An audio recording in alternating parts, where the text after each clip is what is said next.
Good evening. How's everybody doing? Thank you Hello, so much for hello. joining Tara and I. Hopefully, everybody's doing good. Being safe from the weather. We have had some kind of crazy weather here in Northwest Oklahoma for sure. So Mhm. hopefully, everybody else is staying safe in Northwest Oops. Oklahoma for sure. Always know when we have, because I always forget to mute my phone. Same. I just got done meeting mine. So, hi, Hal. Nice to see you here.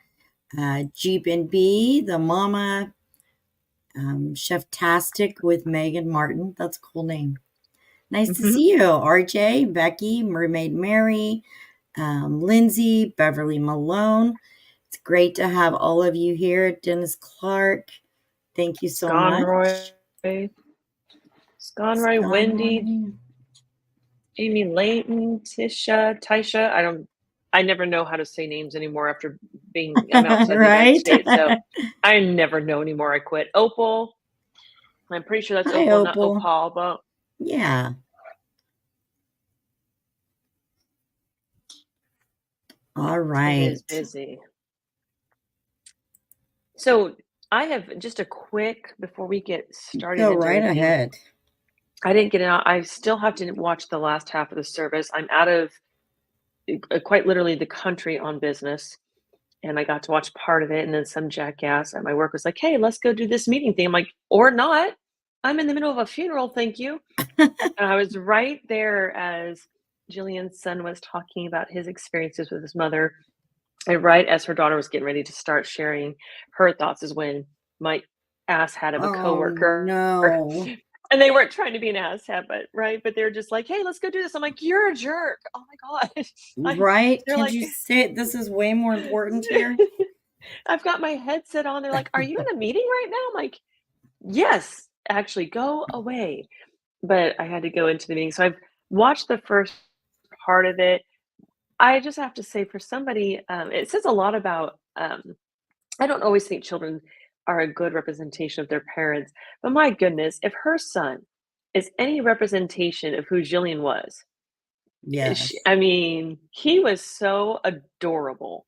And that's not the word you want to use at a funeral, but they were clear it was a celebration of life. So I feel like it's appropriate to say, man, he was funny and quirky and he just I was brought out gonna so say, much even the life. humor I enjoyed, like, Oh, it was that awesome. they really made it, it was personable, it was very Yes. personable, and although it's a really sad time for all of them, they definitely have a lot of good and happy memories that they can obviously look back on and laugh about, so it was really wonderful to hear those, but they did an amazing job, Oh my with gosh, they hers. did. They Mhm. did, and now that I've got us kind of on that note, I have developed a bit of a relationship with Jillian's mom, and I was talking with her, and she's not in a position where she feels like she can come talk with us. She kind of has a desire, but ultimately she feels like it's just not the right time and place. Right. But she did give me some things to share with everybody. If we can take just a few moments, being that Jillian's Absolutely. moment was yesterday, Yes, and go right so ahead, please. and her mother is very dear, very kind. When you think about Jillian being the same way, you can see where those characteristics, those traits were influenced for her. It was just very awesome. And so I don't know if many people knew this, but I had to go back and watch her memorial video it was put out there before her service. She's very tall. I don't know how many people would know this. And I saw it in the picture, so I had to go back and ask her mother how tall Jillian was. Jillian was 6 feet tall, which is a big deal for me because I'm 6'1", and if you're a tall gal out there, you're taller than all the girls, that means something to find another one Right? out there. It's a very big deal. I guess it's an A informal non-tall girl connection. club? Yeah, right. It's a tall girl club, but it's not like we're driving a Jeep, right, in the Midwest where you wave at each Right. other. We're just like, "I see you, but do not freaking and notice me." Like, we don't kn we notice one another, but we don't notice one another, and so when her mother said, yeah, she was 6 feet tall. which I thought was just so awesome. She talked about what a great mom Jilian was. Very, very devoted mother. She went to all the kids' activities. She supported Heath through his ministries. Um, she uh, she was a sweet little girl. Grew up very godly, even as a little girl into her adult years. Very godly. Her mother said she can't take any credit for that. That's just something that Jilian naturally was drawn to and attracted to. Marrying a pastor was no surprise for anybody in the family. She actually spent some time in Iowa. I don't think many people know that about her that are outside of her inner circle. Um, they spent a lot of time in Houston, or not Houston, but Hugoton, get ready to move to Nebraska. Uh, Adoption was something she was very passionate about. One of her children are adopted. So if you were unaware of that until you watched the search, you're like, hey, what's going on here? It's because they adopted their last child. Um, they were very simple. They just didn't have a whole lot of need for luxury or things like that. They put the Lord in everything they did first. She never met a stranger. Gardening was a big, big thing for her. That's why when the group was first getting initiated and the memorials were first coming out, somebody wanted to do a garden type of GoFundMe for Jilian. And there was a lot of rhetoric about, well, why not Veronica? Because that was something very specific to the people who knew Jilian. She loved to garden, loved flowers. She was Yeah, an she was avid wanting reader as to well. plant a garden there at the church, right, before they left. Yes. Yes, and I think that was one of that I think that's what that GoFundMe was for, was to finish that garden. So but she wasn't one of those, like, where she had a favorite flower, favorite color, or anything like that. She was just an all around one of those people that everybody just was drawn to her, not because she was perfect or because she was everybody's friend. She just had a trait. Every trait she had attracted somebody else to her. She didn't it's really ironic to say she didn't know an enemy, except for how everything ended. It's really crazy to hear that. And so, just hearing that from her, and I'm seeing a lot of 5, 10, 6, 7s. I so want to start a tall girls group with you people. There's something very, I'll be very honest, and I know I'm kind of taking up a little bit of No, time here, you're but I just kind of fine. want to throw it out there. I know I've told Carrie and our team that being 6'1", and the women in the group can really get a grasp around this. It really infuriated me to know they took a tall girl away from us. We're not a big populist type of demographic. We are often the sore thumbs in the group. You can see us coming from a mile away, quite literally. We bring up the train when everybody's going shopping or stuff. Retail therapy is not a thing for us. So it's a very specific understanding, and to know what she went through to get to where everything happened to where she's at today is infuriating. Because I know what it takes to take down a 6 foot woman. Um, so it's just very you have to know she fought till the end, and to see the kind of the fun, spunky side, the fire side. She drove. I don't know if people know this. She rode a moped, those little scooter Oh, moped. wow, I didn't know She, that. her mother told me that early on. I kind of kept that to myself, so I thought that was cute. That is And cute. but she told me that these are things you can share, and so and being able to having Jillian's service yesterday, I wanted to share that with the group tonight during the live to really kind of bring us closer into, or continue to bring us in closer to everything, because it's just you don't realize how connected you are to somebody until you find out these very specific facts about them. Yes, I'm real. I'm only 5'4". I can only imagine. Well, and there's an obligation that tall gals feel towards shorter women, because we aren't treated the same way when it comes to society and men and guys and all that jazz. So we kind of feel an obligation to step up and get in somebody's face very elegantly. But I just thought that was a really cool thing that she was so tall, and it just it made the situation that much more, I don't know, authentic or relatable. I don't know what the word is. Everybody in the chat can kind of come up with it for us, but it was very um, I just got so much more emotionally invested in the case than I thought I was. Right. But I wanted to share that with everybody to start everything off with, That's steal some time. wonderful. Thank you so much. And I'm so glad that her mom has shared some of that with you. And her mom's so sweet. She is the sweetest thing. Oh my goodness. Jillian had some really great influence, it looks like, from the conversations I've had. Definitely. So Most I'll stop definitely. stealing a show. We'll go Oh, back you're into where we're fine. supposed to go You to. can you can just talk away if you'd like. You know I will. So Won't bother me any. Oh my goodness. So the tall girls have emerged. My fifth son is 6'4". He's the tallest. Amy, my second son is 6'8". I'm from a very tall family. Um, but it's no, there's no such thing as retail therapy. Just so we all know, it's not a thing. We don't get to go out and go shopping just to go shopping. So, but it's a very real thing. So where are we at tonight, Carrie? We wanted to. I don't know because I'm not even 5'1", so I'm just over here going la la la la la la That's la so funny to because all the I have tall to share this girls. story, right? So when Carrie was down out there in Oklahoma searching, and I was texting with her, and she's like, "It's so windy. It's so windy. I know I'm from the area, but oh my God, I'm only 5'1". I'm gonna fly away, and I'm a tiny 6'1". I am not very thick. I'm see through. I'm skin painted over bone. I'm like, oh no, honey, it's not your height at all. I can fly away with the wind too. I'd be gone with the wind right along with you, which is ironic 'cause that's where my name came from. So, That's um, cool. That's really cool.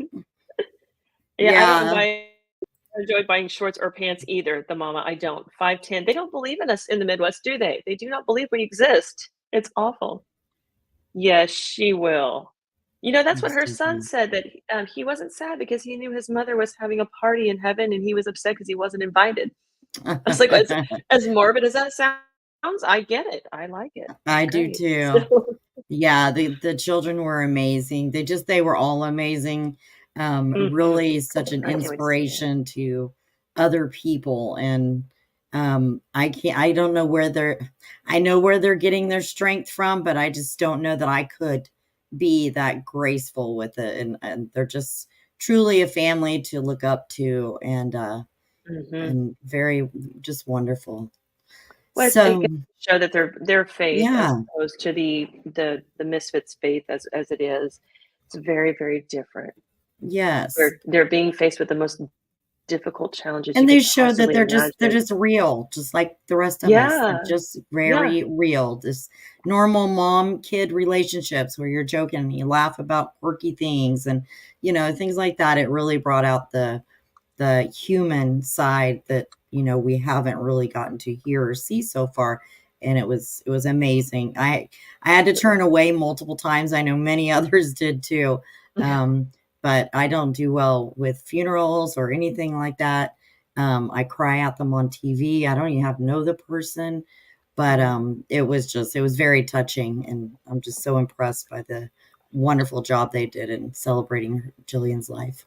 Oh, I can't wait to see it, and it makes me nervous for Veronica 'cause it's always like you've got the first one, and not Right. that like I'm cheating, but it's like, "Oh boy, what are you guys gonna do?"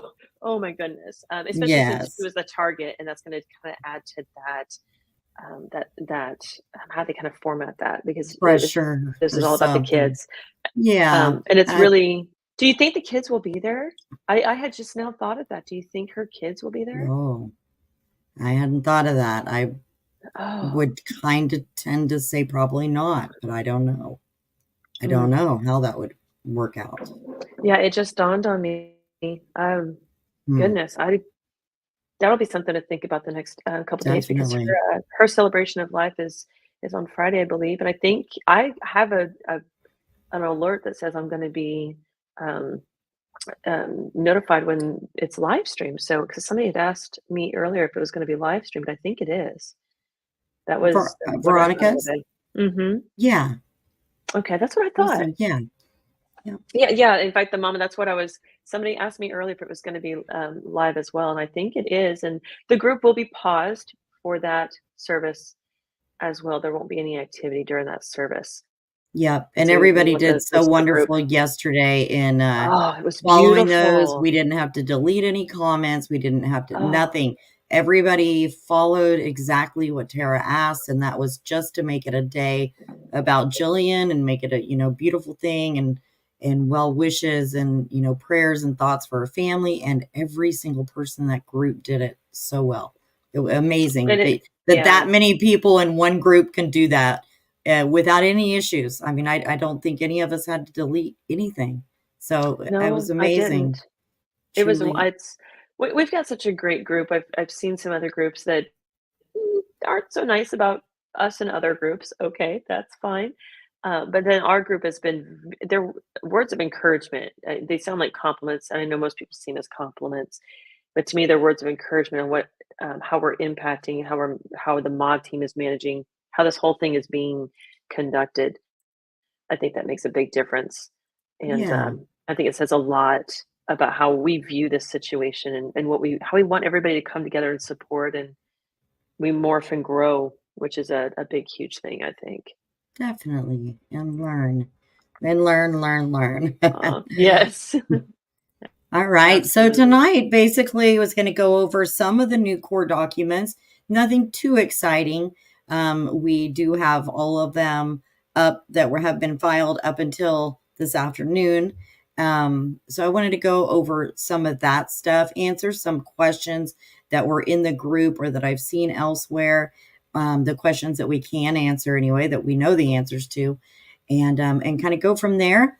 I'll just start with a brief overview once again for anybody that's Yeah. new to the case, or if you're just not, don't have all the details. That way, hopefully, you can walk away and you have the correct factual information. But on Saturday, March 30th, the Texas County Sheriff's Office requested that the Oklahoma State Bureau of Investigation, Investigative Services, with the suspicious disappearance of Veronica Butler, 27, and Jilian Kelley, 39, from rural Texas County after their vehicle was found abandoned near Highway 95 and Road L south of Elkhart, Kansas. Butler and Kelley were traveling to Oklahoma from Hugoton. And Mhm. between the two of them, Jilian has 4 children and Veronica has 2. Yeah.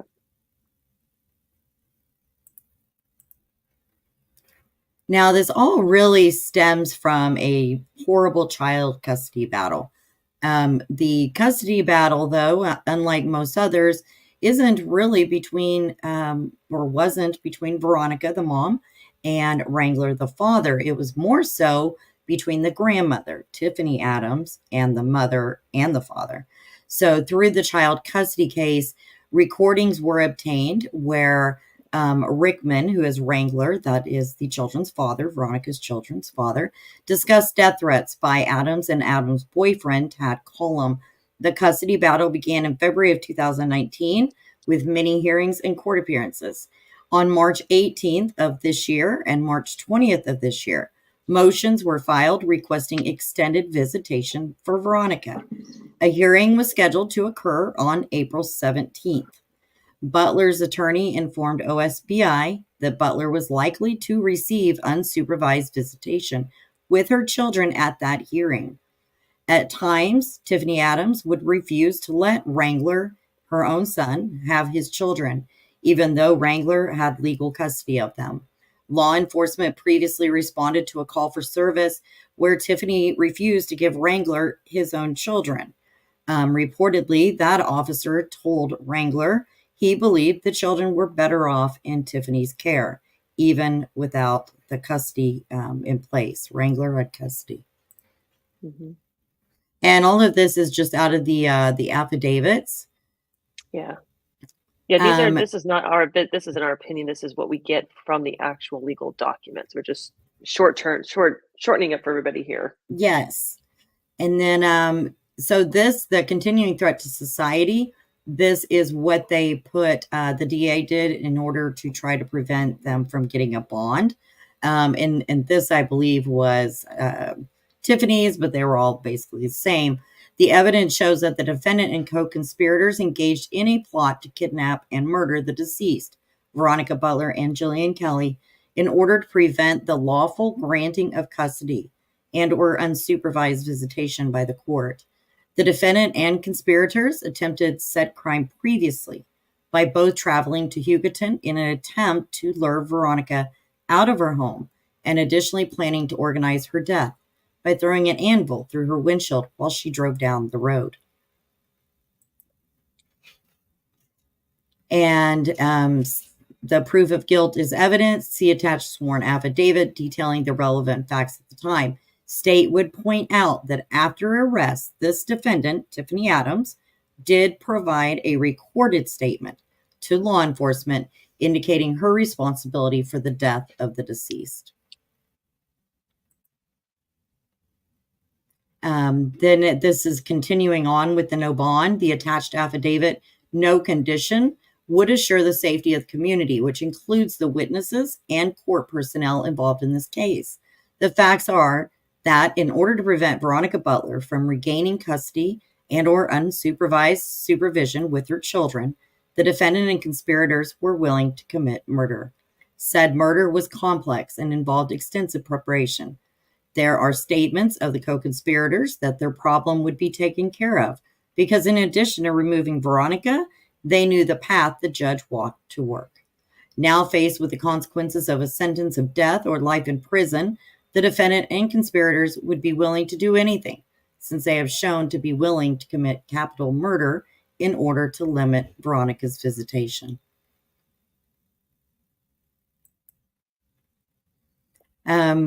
More background, Butler and Kelley left Hugoton, Kansas, and traveled to Highway 95 in Rodell, about 5 miles north of Four Corners. Butler and Kelley arrived at that location at approximately 9:40 a.m. Butler planned to bring her daughter to a birthday party, but after they did not arrive, the family began looking for Butler. Melissa and Joey Padilla, who are Butler's family members, located Veronica's abandoned vehicle just west of the intersection of Highway 95 and Rodell. The Padillas then contacted law enforcement at 12:09 in the afternoon. An examination of the vehicle and area surrounding the vehicle found evidence of a severe injury. Blood was found on the roadway and edge of the roadway. Butler's glasses were also found in the roadway south of the vehicle near a broken hammer. A pistol magazine was found inside Kelley's purse, but no pistol was found. So just a short, I want to stop on this one for Go just right a ahead. second because there's been a lot of rhetoric out there that I want to get cleared up. These statements, these words are coming directly from affidavits taken that the law enforcement released upon arrests. And so there, I know a lot of people are hearing that there wasn't that much blood found in the roadway or in the area, or that Veronica's glasses weren't found, that the hammer was found here or there, but it wasn't broken. It was broken. The gun was there. Somebody shot the gun. So what you're reading here is not something that's been retyped. That is directly from the affidavit from law enforcement. And Yep, so I if just snipped the portions from the affidavit. yes, That's all which I is the did. right thing to do, quite honestly, because you can see it in literal black and white. I've been following a lot of uh, different things out there, and I'm not seeing this kind of thing. We're just pulling it straight as it is, so that I just want everybody to be on the same page. This is from the actual affidavit release, written by Jason Ott. He is the special agent for the Oklahoma State Bureau of Investigation.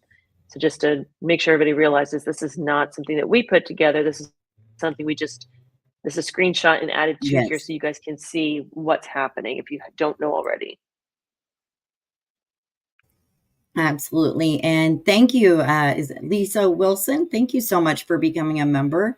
Really appreciate that. And if you haven't yet, please give the video a like real quick. Like and subscribe. Yeah, That's the easiest way to support the channel. Yeah, those are some pretty haunting details.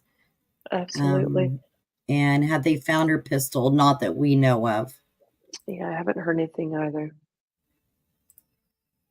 So in the affidavit continuing, CW is Cora's daughter. Okay. CW Mhm. described Cora Cole Adams Colum and Paul Grice as being part of an anti-government group that had a religious affiliation. Through the OSBI investigation, it was learned that they call their group God's Misfits. Regular meetings were held weekly at Twombly's and the home of Barrett and Lacey Cook. Also goes on to say that they disclosed that other attempts to kill Butler occurred during February of 24 near Hugoton, Kansas, in which Adams, Colum, Cole, Cora, and Grice went to Hugoton, but Veronica did not leave her residence. This is consistent with the web search discovered on Tiffany Adams' phone about how to get someone out of their house. Can you imagine Googling how to get somebody out of their house? I can't. Okay. I'm thrown. I'm Yeah, they so thrown probably by that. If OSBI somebody, probably thought that's one of the strangest ones we've had. oh, I'm sure. I but that goes to, there's a difference between ignorance and natural common sense, I guess? I Definitely. don't know, I don't that but it's there it is, Google doesn't lie, when you search anyway, you Right. know? What's worse, Carrie, is what if they put that into Google, they started to type it, and it typed the rest out for them? That's been done before Oh by my somebody. gosh. Like some That would be the wor AI kind of thing happening. Oh my goodness. I know. So yeah, so she searched, the web search was on Tiffany's phone about how to get someone out of their house. CW stated that Cora, her mom, told her that the plan to kill Butler in Kansas was to get in front of her while she was driving and to throw an anvil through her vehicle windshield. The plan was designed to look like an accident, as anvils fall off of work trucks regularly in the area. And then a hearing scheduled for April 17th of this year. Butler would potentially have been granted unsupervised visitation with her children. Adams vehemently opposed this and went to great lengths to plan and purchase items used in Butler and Kelley's murders. The crimes and the bodies were concealed, and attempts were made to obscure Adams, Cullum, Cora, and Cole's whereabouts at the time of the murder. Adams, Cullum, Cole, and Cora were willing to kidnap and murder two victims to limit visitation for Butler.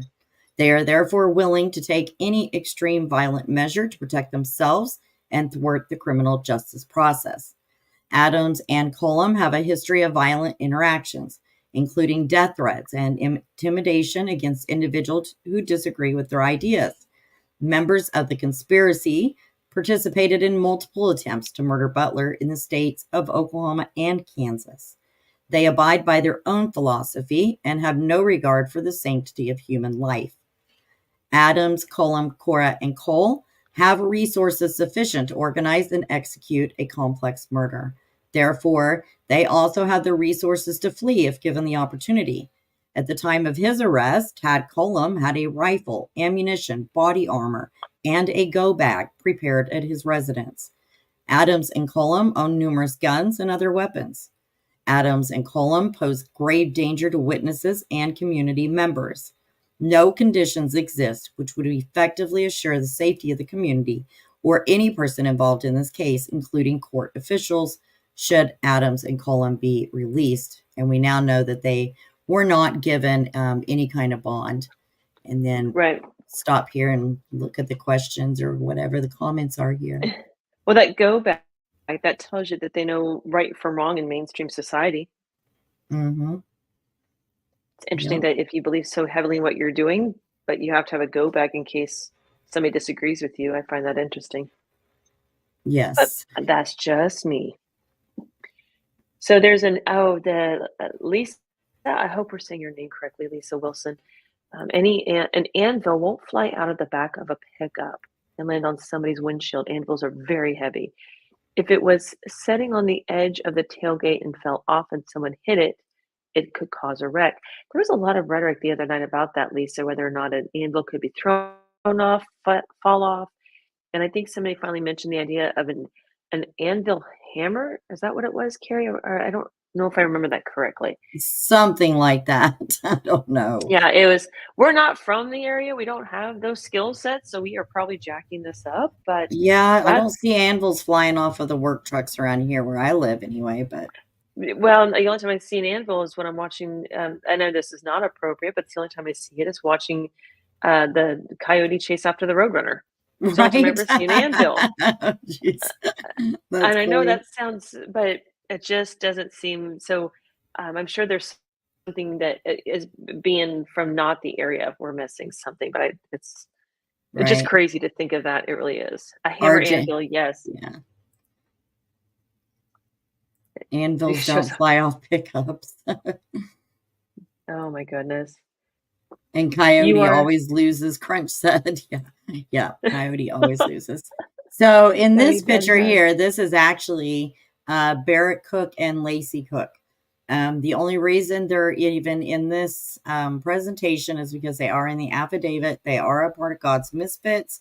We don't know the extent of any involvement. They have not been charged or arrested on anything involving this. No, So no, to but make that clear, but but they are a big, a name in the whole case. And so Barrett he was the town butcher. So he owned his own butcher shop, and he had a butcher shop there in Elkhart. And he eventually, I guess, recently he shut it down. He privatized it. So he's only doing it privately for individuals now. But he is who was always the town butcher. That is Barrett Cook.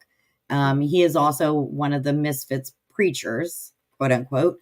And his wife, Lacey, is next to him. Now, this was a few years back. They were given a tour of their processing a hog, I believe it was. But anyway, that's Lacey. They also have two daughters. One that has married Frank Twombly recently, and her name is Chloe. Now, Chloe filed her repudiation of citizenship along with both of her parents and her other sister, and Paul Grice, on July 26th of 23. The Cooks have 8 kids. All are homeschooled. 2 minors are still at home. Again, they're only mentioned in the affidavit as having had the children the night before and the day of the murders. This is an interesting pair. Just when we think we've nailed down that they're going to be arrested, and it comes in and says, no, they're wonderful. They're great. There's no way they're involved. I know they've been questioned multiple times by law enforcement over this ordeal. And so they have been questioned multiple times. And, yeah. And I'm not afraid to say it. I've also gotten multiple messages that Mr. Cook is inquiring as to who may have possibly been speaking with some of us regarding God's Misfits. So there's that. Well, I'm sure there's more to come on them. I don't think we've heard the last. There's just, when something's that fuzzy looking, and if they're listening, this is not offensive. It's not designed to be offensive at all, or anybody who knows them or is close with them. When things are that fuzzy, when you can't see clearly what's going on, the questions are going to continue to arise. And so that's why people aren't asking anymore, did Tiffany do it? There's a recorded statement of responsibility, so that has been put to rest. But when there's too many people saying too many different things to give a clear picture. So as long as the and I've reached out to a few, I would enjoy a conversation with these two just to get a perspective and understanding. Yeah. If this is if there's no involvement, there's, and it may be OSBI's interviewed and then said, don't talk to me, but it's not worth it. That's cool. I get that. But I would really like to put them on one side of the fence or the other instead of putting them on the middle of the fence. In the middle of it, exactly, which is where they are, now. Yeah. Pessa asked, is it Veronica's dad that has the children? The children are in protective custody currently. So they are not with family. But no doubt that, her family is there for the children, and, those paths will be, I'm sure they're already being worked on to reunite the children with the rest of Veronica's family. But the last I knew, they were not with family yet. Yeah, there's something to be said about what they're in for, the 2 children, between everything they've gone through, spending so much time with Tiffany, not having their parents around, and then being thwarted into a whole new environment. There's a lot to be said about that. So as far as the Facebook group goes, we're going to continue to respect that privacy very, very strictly. There's no need they've been drug into enough, so there's no need to drag them into anything over on that side of things. Definitely. And welcome, Lip Lock. Thank you for being here. Crunch said... Lip Lock? Did you say Lip Lock? Lip locked, no more. Lip locked, no more. I appreciate that. That has a whole new meaning. It does, doesn't it? Crunch said, could it be possible Paul Grice didn't take his burner phone home since his wife had no knowledge? Phone didn't ping at his house, so... I think so, because I think the last time the phones pinged, I think 2 of them, I have to go back and look at the affidavit, but I think 2 pinged on the Beasley property. Yes, they did. And then there was one that pinged last, I want to say to Twombly's, but I have my theory as to who had what phone, but they'll come out with that. The trial is going to be very interesting to see. Oh my gosh, yes. It's almost like a crazy morbid bingo card system, right? As the trial occurs, and you try to see if your theory was correct or not. I think that's where this is going to Mm-hmm. end up.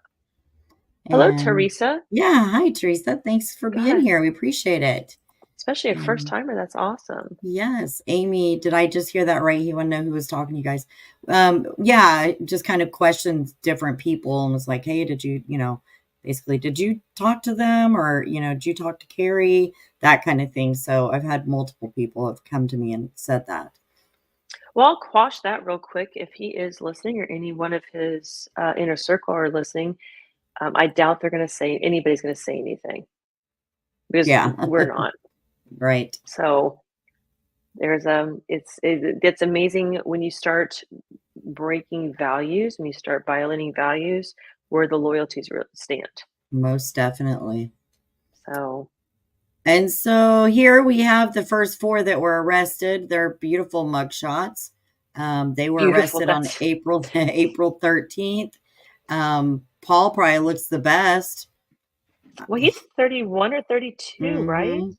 And I Yeah, think the eldest is Cora at 54. man, I oh think my, she's the eldest. those two. And And then I think Paul's Cora and young. He's Tiffany only is. like Yeah. 31, I think. Paul is Yep. 31, 32, something like that. So Paul wasn't arrested until the 24th. This is a picture of the tank going in. I think that was when they were going out to That was, yeah. Tad's. Yep. I do think so too. So I'm not sure if you guys are familiar with that kind of vehicle. Those are typically weaponized, but they're designed to take um, bullet impact if need be. So they kind of knew what they were going into when the arrests were taking place. The precautions were taken. Trying to catch up with you on the. I can see where you're at, but I think I'm behind. Holy crow! Will the trial be televised? I don't know. With them not letting cameras in during these little hearings, I'm not sure. I'm sure the media will file some kind of request for that, but will they allow them? I'm not sure. Oh, Cora's 43. Oh, Oh wow. my, really? I knew Tad is about that age.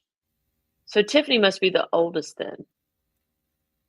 Oh my gosh, Teresa, Tiffany looks like how Dawn Wells looks now. She is his oh my goodness. I need to go look up who. Oh my goodness. Oh That's my kind of funny. goodness. Oh no, Teresa. Oh no, no, no. Oh my Oh, gosh. that's That's funny. How does someone talk for others? That's a question of the year. I don't know how I can anybody tell would you. help.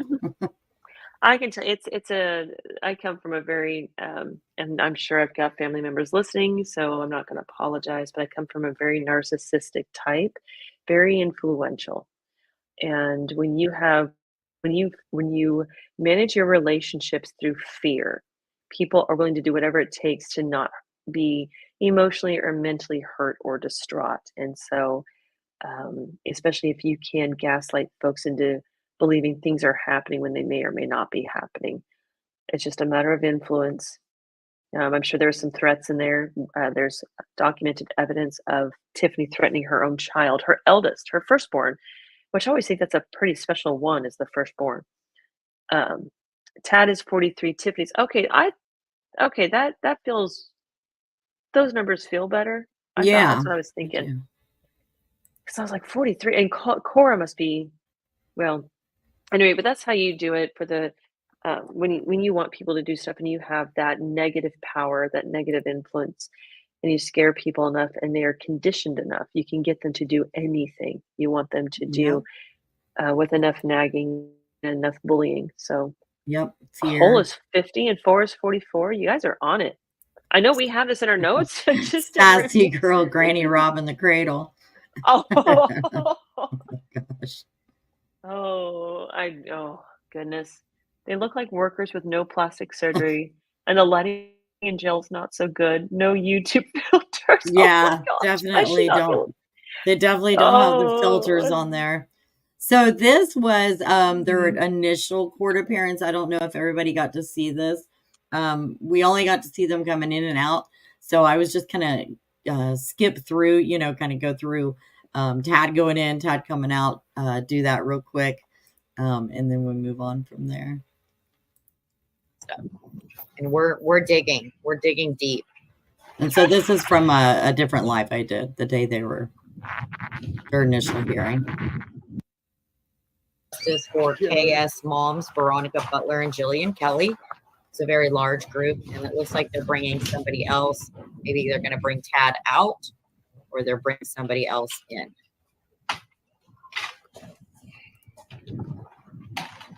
Boy, isn't that the true self-care sounds? A lot of people have gotten away with stuff.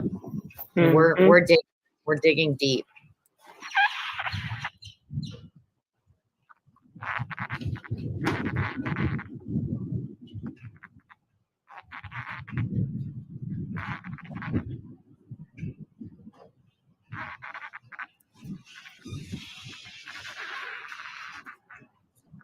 There's Miss Tiffany Adams herself. She's not showing a whole lot of remorse or don't look at me or anything like that. No, she didn't show any kind of emotion.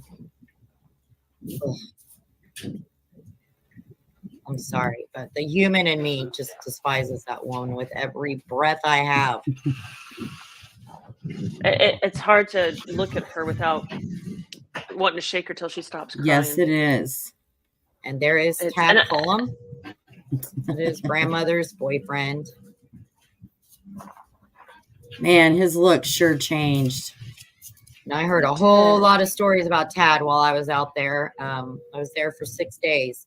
And let me tell you, Tad and Tiffany have threatened a lot of people in that entire area for many I've heard the same.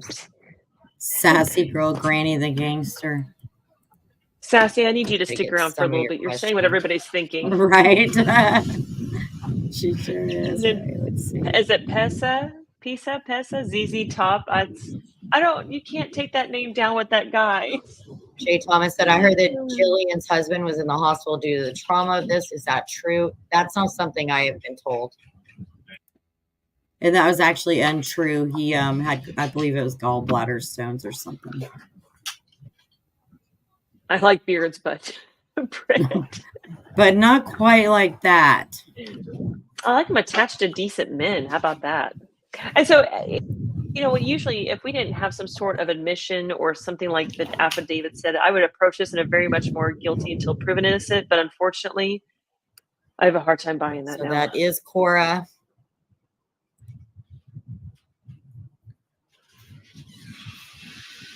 Now, if you've seen Cora and Cole's pictures on Facebook, they look like a typical, very kind, family-oriented country couple. I found it strange that Cora was the only one that hung her head down like that. Sure didn't look like that in her mugshot, did she? No. It goes to show that people can put on some amazing public appearances, and what you see is not always what you get. That's why I don't even have. Agreed. Look at that face on her. She just looks mean. Mean. Yeah, no remorse, no problem, no big deal. Elena, she did. That's her right there, leaving the courthouse. I think that was. Might have one more here. Right in your backyard, isn't it? Veronica's attorney was on Chris Cuomo last night. Great. I will try to remember that and share it in the group. Phoebe, I was also told that. Oh, I wonder. So here comes Cora back out on her way back to the jail. Still with her head down.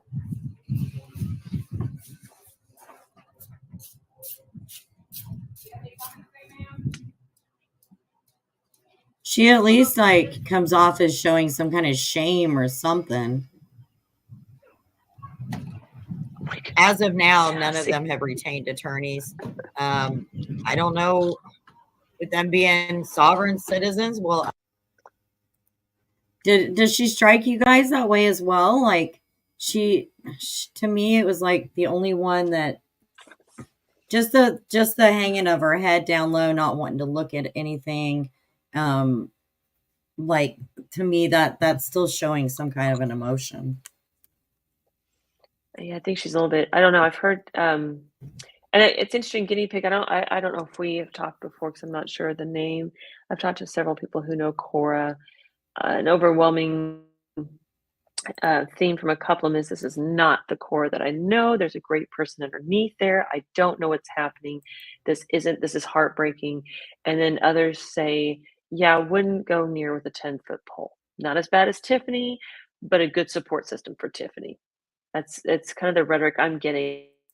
But it's hard to understand who I've talked to as well. And so Cora is the one that Right. intrigues me the most when it comes to trying to get to know somebody's mentality. Yeah. She does look like an old man.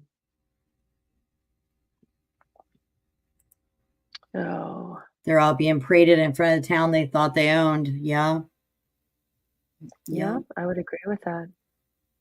It's very really brings the mood down to see 4 people do the walk of shame. And I know there's another definition for the walk of shame, but that right there really looks like the walk of shame to me.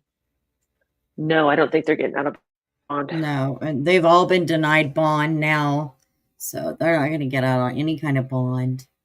Mm-mm. And yeah, last year the pictures that Tiffany has posted, yeah, she really did look pretty, I thought. Mm-hmm. Yeah, great smile on her. I thought that's a really outstanding feature on her, but oh goodness, it's quite the fuss. That it is. And then, right, so this one, get this off.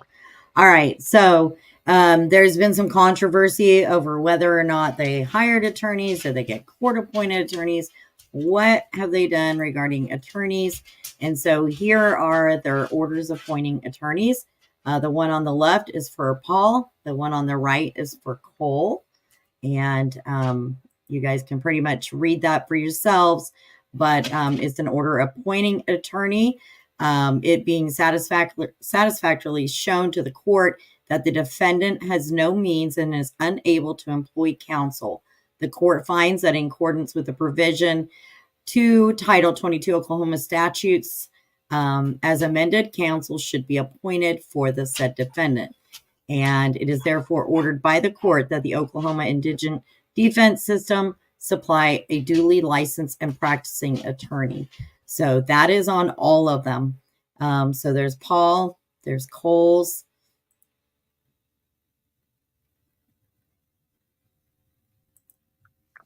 So and you said that all 4 have court appointed? Yes. All 5. All 5. All 5, yeah. All 5. So Tad's right here. Tiffany's is right here. So Tad, Tiffany, and then you have Paul and Cole. And this one is Cora. And I have it this way, but I also have a different one for her. And again, the Oklahoma Indigent Defense System. So all 5 court-appointed attorneys. Another thing that I had seen is that did Paul admit his part in that? Where did you see that? That kind of thing. Well, it's in the affidavit. It's in Paul's affidavit. Okay. And it says in the proof of guilt is evident. That is in the court document of requesting no bond for him. And again, it says see attached sworn affidavit detailing the relevant facts at this time. State would point out that after arrest, one of the conspirators, Tiffany Adams, did provide a recorded statement to law enforcement indicating her responsibility for the death of the deceased. Additionally, this defendant, Paul Grice, admitted to OSBI that he was part of the planning and killing of both Butler and Kelley and their subsequent burial. So both Tiffany and Paul have basically admitted to it. And there's a difference between their taking responsibility on a story we've been sorry. Nope, go ahead. There's a difference. There's a difference in taking responsibility in Oklahoma, if I understand the law correctly. And I really wish Jilian was our jail person was around because she's a lawyer in Oklahoma. the difference in responsibility and confession. With a confession, they can recant the confession, they can take it back. But with taking responsibility, they can't take it back. So I don't know what all that wording looks like when you profess something, when you share knowledge, when you say I did it. I don't know what it all looks like, but based on what this all says, they can't take back the details they've given. That is set in stone for them, it sounds like. Oh,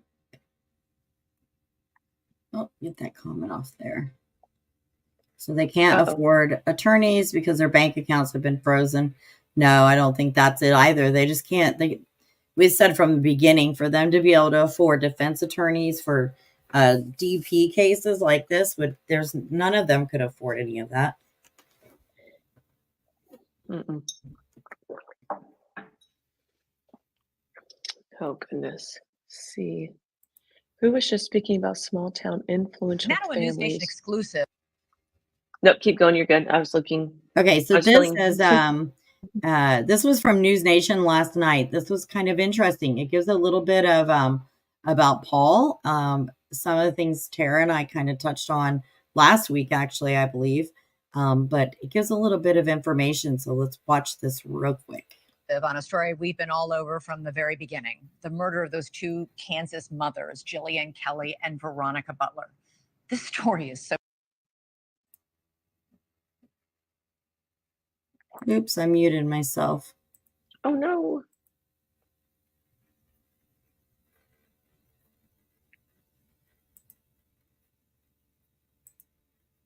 Maybe.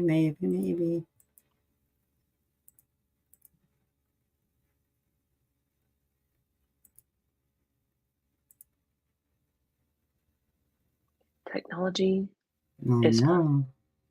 Now a News Nation exclusive on a story we've been all over from the very beginning. The murder of those two Kansas mothers, Jilian Kelley and Veronica Butler. This story is so shocking because one of the suspects charged with the murder is the grandmother of the Kellys' two children. In fact, police believe the murders were the culmination of an ongoing custody battle over those kids. So what's the story with that grandmother, Tiffany Adams, who may well have orchestrated this whole murder plot in conjunction with fellow members of an anti-government group known as God's Misfits? Well, we know that she was into more than macrame and crossword puzzles, that's for sure. Now News Nation has exclusively obtained footage of Tiffany just days after the two mothers were murdered. You'll be shocked with how normal she seems. Here she is with her grandkids, going to the grocery store, wearing a T-shirt that says, "Jesus is my savior." Joining us now with more is News Nation senior national correspondent Brian Entin. Brian, and that was actually at the Dollar General in Boise City, is where she was that day. We have of her shopping with the kids just after the murders. Yeah, this is video that we were just able to get our hands on, Elizabeth. And again, you mentioned it. It's shocking when you consider the timeline here. This was taken just 4 days after the brutal killings, 4 days after Grandma Tiffany is accused of killing those two women. And she is inside the store shopping. She's at self-checkout. You would never know anything happened, and she's got the two grandkids with her right there. It's about a 40-second video. It's interesting when you see her mannerisms, when you see the kids' mannerisms. We're going to play you the whole video coming up tonight, 10 o'clock Eastern on Banfield. And what are we learning about the role that this group, God's Misfits, the group that Tiffany, and I think this is where he talks about Paul. Is my savior T-shirt. What do we know about this group and what role they played in this whole thing?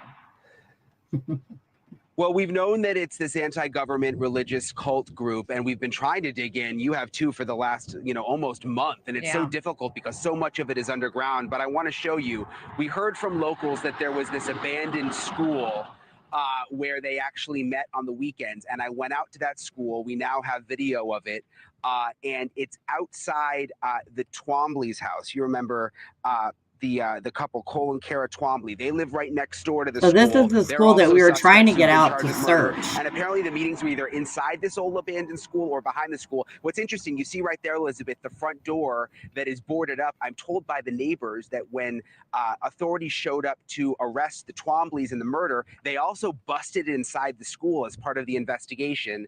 So it's pretty clear that something was going on in that area, possibly involving God's Misfits. And then a fifth member of this group, God's Misfits, Paul Grice, was arrested after the first four. He's back in court tomorrow. What have you learned about his family? Yeah, he's going to be in court tomorrow, 9:30 in the morning. He was renting a house in town, and we've learned that his wife has actually packed up and left town with the kids out of the state. We're even told. Apparently, she was homeschooling the kids, did not know anything about the murders, we're told, and is now packed up and left. Also, you remember Tad Cullum, another one of the suspects, Grandma Right. Tiffany's boyfriend. We learned something interesting new about him today, too, Elizabeth. He has apparently been making calls from jail to business associates, we're told, and that he's in denial about the whole thing and even trying to work business deals right now from Thank the you so jail, much, Anissa. which is pretty shocking. It's either really, really confident in your innocence or deluded about what you're facing, because Yeah. So Tad's trying to make they're business very deals from serious jail. charges, and so far a lot of very serious evidence implicating them. Brian Entin on the scene, breaking news again on this story. I really appreciate it. Thanks so much for watching. Go to joinnn.com. So what do you think of that, Tara? Yeah. So yeah, I'm Paul's- going to preface Paul's wife. everything. Paul's I'll wife preface- is she's kind of bounced a little bit. Yeah, my understanding was that as there was a rumor that Paul went basically AWOL, just told his wife, "I'm gonna go out for some milk," and never came home. My understanding was he knew that trouble was afoot. He sent the wife and kids away to another area, and he went and stayed with friends until he made the decision to turn himself in. So then I'm not a News Nation fan. I was trying to get into them when all this got started, and then the Some and are I've much had better than others, for sure. yeah. When I had dealings with several news stations back, I had a brother-in-law that was killed in Iraq several years, about 20 years ago, and the news reported on him so incorrectly. It was driving us mad because they didn't have our permission. They didn't get the right details and information. So I'm always pretty skeptical when I hear news reports, and Right. in this case just reaffirms all of that, especially when they say that in this very reporting that the kids were Jillian's versus Veronica's. Yes. Or that Cora's name is Kara, or just those are just little details that are pretty important. And so it's hard to watch that kind of things. You have to wonder what else are they getting wrong that you don't know about. And that should call and I everybody into feel like a question. lot of their sources are same sources we probably have. We get a lot of the same information. We hold it on to it quite a bit longer, I think, than News Nation tends to do. And so there's been a few times we haven't said anything, and I'm like, Tara, News Nation came out with that last night. So what do you think? At this point, Yes. So I definitely don't buy everything. Nope. In fact, this is one of them that I don't buy is Tish's question, why did they let Paul go in the first place after questioning? But we've not seen any evidence that Paul was ever questioned. But if you watch News Nation and go back on their right? Yeah, they reported it first, and I had evidence that suggested otherwise. I was very careful with that evidence because of where it came from, and it could have been backtracked. And so when News Nation said, yeah, they've questioned him and they've let him go, and I thought, they didn't, because they didn't know where he was at. He was still in hiding. Right. That's all the information we were getting. So I'm still not buying that he was the one questioned. It could have been. Well, they're not. No, it could have been anybody. Right. Well, News Nation didn't go back to say, hey, Paul's been arrested. Remember, he was questioned once and they let him go. Why did they let him go if they knew they? So it's those kind of full circle thinking methodologies that I hope a lot of people kind of look into, and just to, you don't have to not believe. It's a good opportunity to challenge what's out Yeah. there, in my opinion. Absolutely. Definitely. This is probably a good question for you, Tara. Clint 813 says, Sassy Girl, agree on land rich. Wonder who is maintaining the farm and animals. Hopefully they are being taken care of. Yes, so they are being taken care of between the Twombly's, the Columns. I say Columns as though there's more than one of them. Tad's, Tiffany's, Paul's. They are all being maintained. That has been reassured to me that their animals, their land, that things are being taken care of. That some of the misfits, for lack of a better term, and they're not God's misfits. That's a whole Right. other area of WTFery.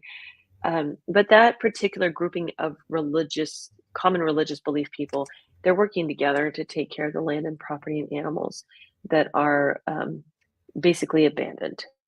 So they're not going without. They've got some attention to them. They're all. That was one thing this group was about, was picking up after one another when they needed to. Yeah, definitely. There's been all kinds of chatter. He was shot during the taking of the women. Saw no evidence of that today during his walk into court. I've heard the rhetoric too, and I think the rhetoric, Sassy Girl, probably came from the clip from the firearm that was found. So the clip was found, but the firearm was not from in Jillian's purse, and it was. I have had it confirmed to me by Jillian's family. Jillian did carry. Now, whether she's carrying that day or not would be unusual.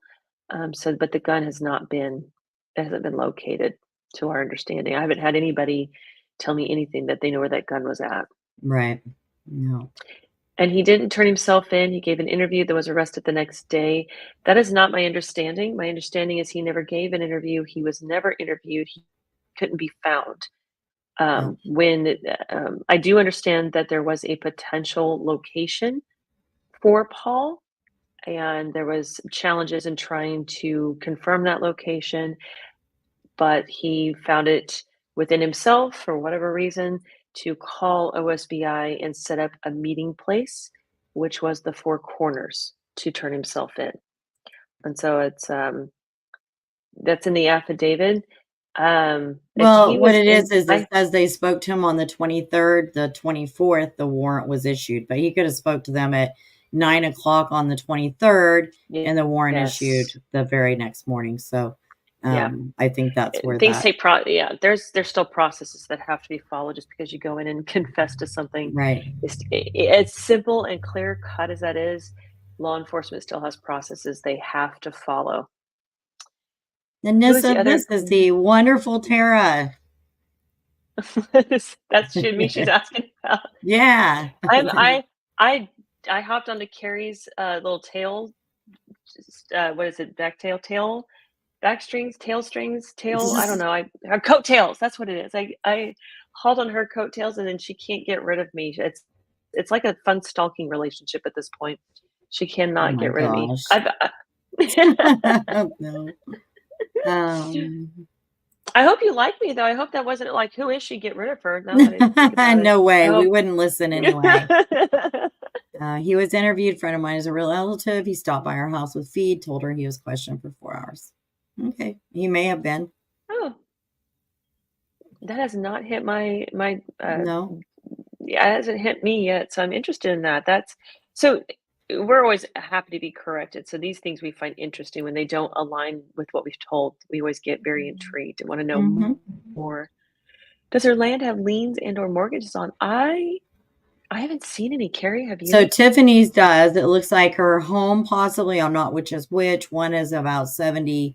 Don't quote me on the numbers. I'm going to say 77,000 on one and maybe 160 some thousand on another. Those are the only two that we found. I'm thinking that the one may be, I don't know, the home. I'm not sure. I'm not sure what those are, but there was 2 mortgages. One, I'm thinking one might be home. One is land or the equipment or something like that. And I did find the video of driving by there as well. So I'll play that a little bit too. There is a lot of land owned by all these people out there, specifically Tad and Tiffany. And so if you look at, there's websites out there, you can find them. They're not hard to find. You can see who owns what land or whose name is on the title anyway. You can own one parcel of land, but not the other. So keep that in mind when you're looking at some of these counties in the Panhandle. Y'all said the cooks have been interviewed many times, but those interviews are not in the affidavit. Not every interview is put in the affidavit for probable cause. I would agree with that. Yeah, it's just a skim off the top, the absolute least amount of details they need to put in there in order to obtain the arrest and keep them in jail, basically. But the cooks were interviewed because they are listed in the affidavit because they had the children. So I do believe they were interviewed because they had the children. So that's indicative. They may not have anything useful to put in the affidavit that helped with the probable cause for arrest, but they were interviewed. Yeah. And the Panhandle takes a lot of land to do a little. I read earlier if TIF had 1,000 acres, that's not really that much. I'm not an acreage person, so I don't know how much land that is. I'm always intrigued by that. Says on April 23rd, he was interviewed and admitted responsibility. They pulled the warrant the next day. Yes. That's my understanding of the process, yes. But he still turned himself in. Just because he was interviewed, it doesn't mean an interview is a conversation between law enforcement and an individual. However that interview goes, however that conversation goes, it's still a documented conversation, ergo it's an interview. That's the only term I know for it anyway. And yes, Tad was leasing some land, namely Beasley's, that I know of. Yes, I haven't looked at anything else. All right, so this is, okay, so no why. So that's my point. You keep saying you don't think Paul was interviewed and released because it wasn't in the affidavit. No, it's because we were told by numerous sources that that he basically was kind of hiding out there temporarily. So he may have been talked to by law enforcement in the beginning. He may have been talked to when News Nation said that he was. I don't know where they got that information from, other than it would be the same kind of sources, such as a family member said, well, he told me that he talked to them for 4 hours, and he very well may have.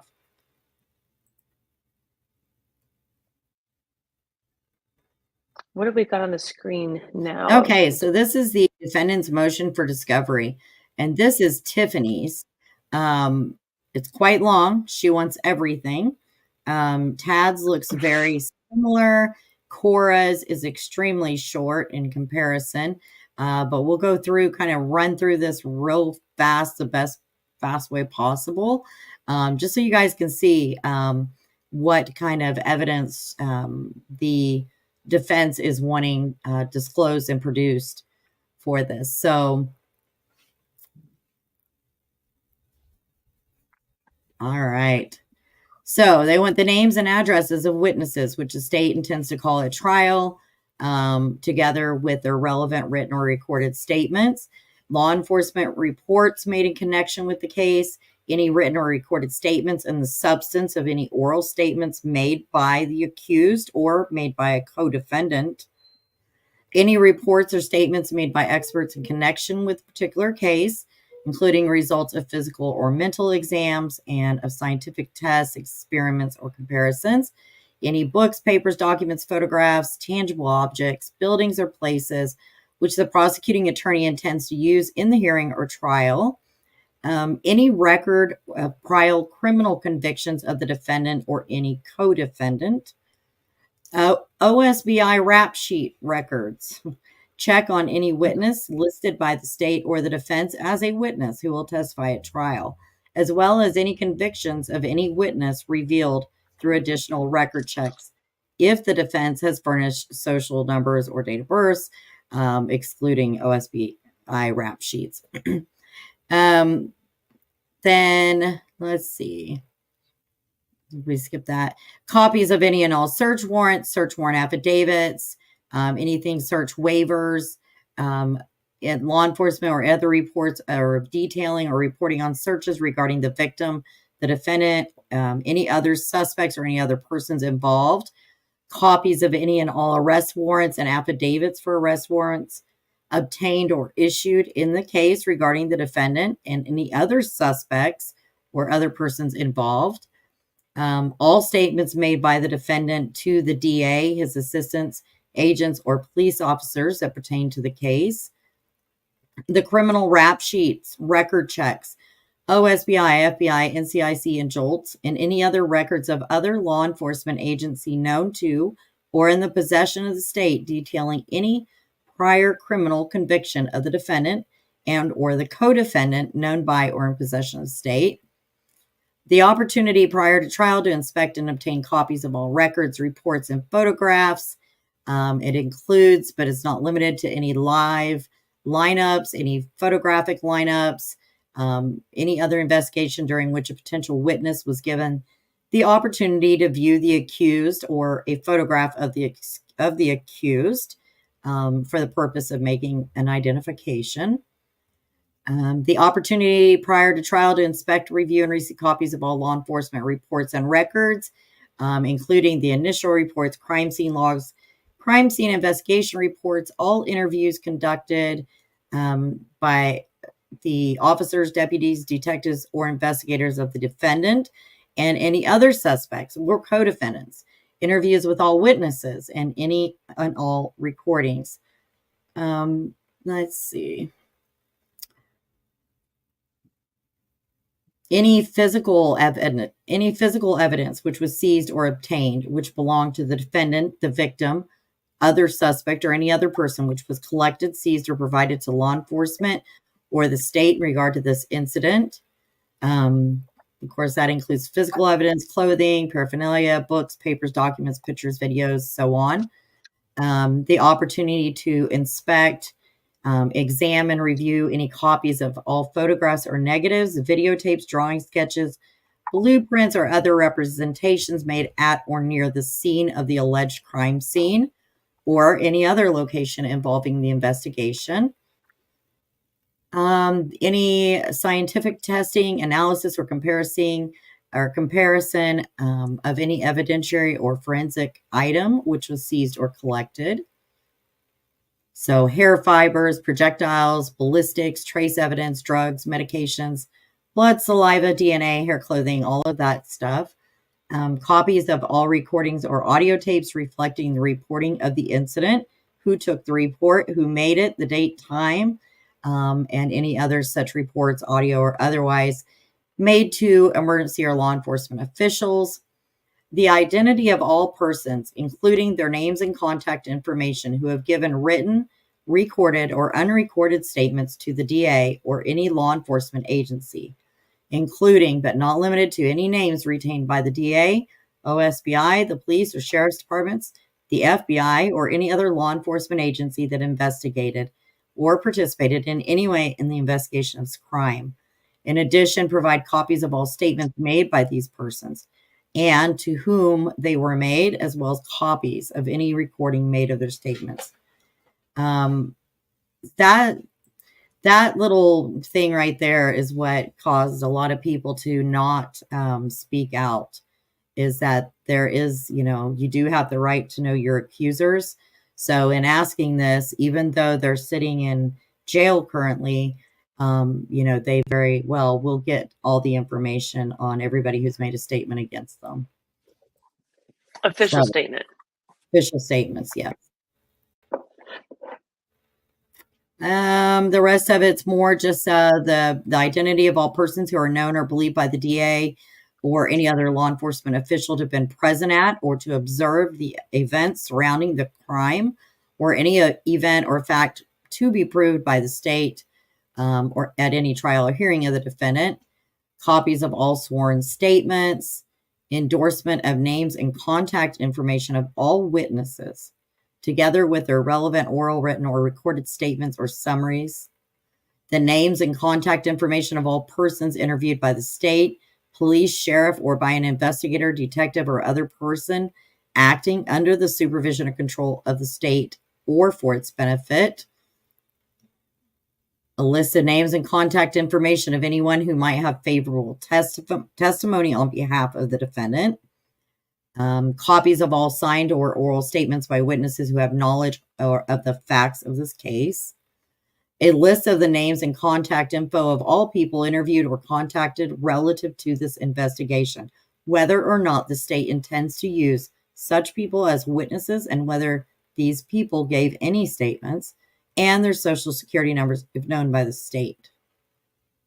Wow. That's a lot of information. That's a lot of information for people that are sitting behind bars under these circumstances. Yeah, you'd think they'd have enough being where they are, but I'm no legal person, so. Me either. I mean, they have a right to it all, but it also kind of makes me cringe thinking about it at the same time. So again, list of names and contact info statements, law enforcement agencies of any and all persons questioned, interrogated, investigated, or suspected of having any involvement in this crime or related crimes. This includes persons who have been interviewed, suspected, implicated, accused, questioned, investigated, booked, arrested, charged, indicted, or who have confessed to the alleged crime. Copies of all handwritten or transcribed notes of the investigating officers. Obtain copies of all prosecution exhibits that are to be introduced at trial at both stages, including photographs taken at the crime scene or elsewhere, autopsy photographs, statements, confessions, books, paper documents, blah, blah, blah. Any an oral, written, or recorded statement of any other persons interviewed by the state, law enforcement, or their agents, which are contradictory or inconsistent with that person's earlier statements, or which are contradictory or inconsistent with any statement made by another person interviewed by the state. Any material of which the state has knowledge relating to the mental health or competency of any witnesses to be called, which is material to either to guilt or punishment of the defendant. Copies of any and all emails, text messages, and other electronic communications made or received in connection with the transaction of this case between the police and or sheriff's department, medical examiner's office, and other law enforcement officials. Any information regarding whether any testifying government agent is under investigation for taking money from informants, lying on warrant applications, and or stealing money, weapons, or property from informants or suspects. So they just, I mean, throw it all at them. They want every last bit of what the state has.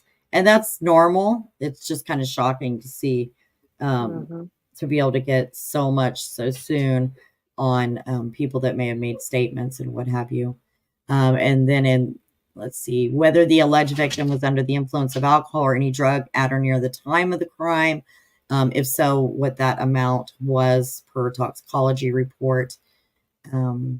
Any unredacted copies of any and all reports, notes, exams, and evaluations done by the ME's office of the victim. Medical treatment, first aid, or other medical assistance given to the victim. Disclose the identity of the doctor, medical personnel. I mean, this is, and it just goes on and on here. I think that's really about it there, but yeah. So it's amazing to hear all that, right? Because you think about Jilian and you think about Veronica and how their lives were taken from them, and to sit here with just Tiffany, because this is just Tiffany's discovery motion, and it's amazing what she has the quote unquote right to. Yeah. It just, especially after having some sort of statement of responsibility that's recorded, it really blows my mind how the legal system works, oftentimes in collaboration of the accused. Not that all accused are guilty, but we have an accused within a statement of some sort of, yeah, I know what happened, and I know how it happened. That just blows my mind. Yeah, it's crazy. I'm going to mute for just one moment so I can let my dog out real quick, Tara. It sounds I'll let you have the chat for a second. He's whining at me. Just a minute. I could hear him. That's so funny. So what is in the chat? Social security numbers, Betsy. Yes, I'm blown away that these individuals have access to social security numbers. I would best guess for me as to why they would be able to have those is to run background checks. That's the only thing that I can think of. Or does it work? What do you mean, Hal? Tell me what you mean by doesn't work. Request for a social security number is not something I've seen before, me either, but I don't work in the, I don't work in that field. I would object. Teresa says, yes, Lady Unknown. Are you responding to Lady Unknown? Well, so what did Lady Unknown say? Lady Unknown says motions for discovery are generic. Defense is entitled to all discovery, absolutely everything prosecution intends to use to prove the case. This motion is much more detailed than most, though. Well, I'm totally intrigued now. And then Teresa says in response, yes, Lady Unknown, I would object to providing social security numbers as not reasonably calculated to lead to the discovery of admissible evidence, other that they are entitled to all they ask. There's got to be some way of using those social security numbers to go down rabbit holes as far as law enforcement is concerned. That would be, that's where that's where my mind goes. I don't know. Let me look through some more of the chat to see if I can keep you guys entertained while the poor doggy's being let out. Can they request minors' info? I imagine that they can.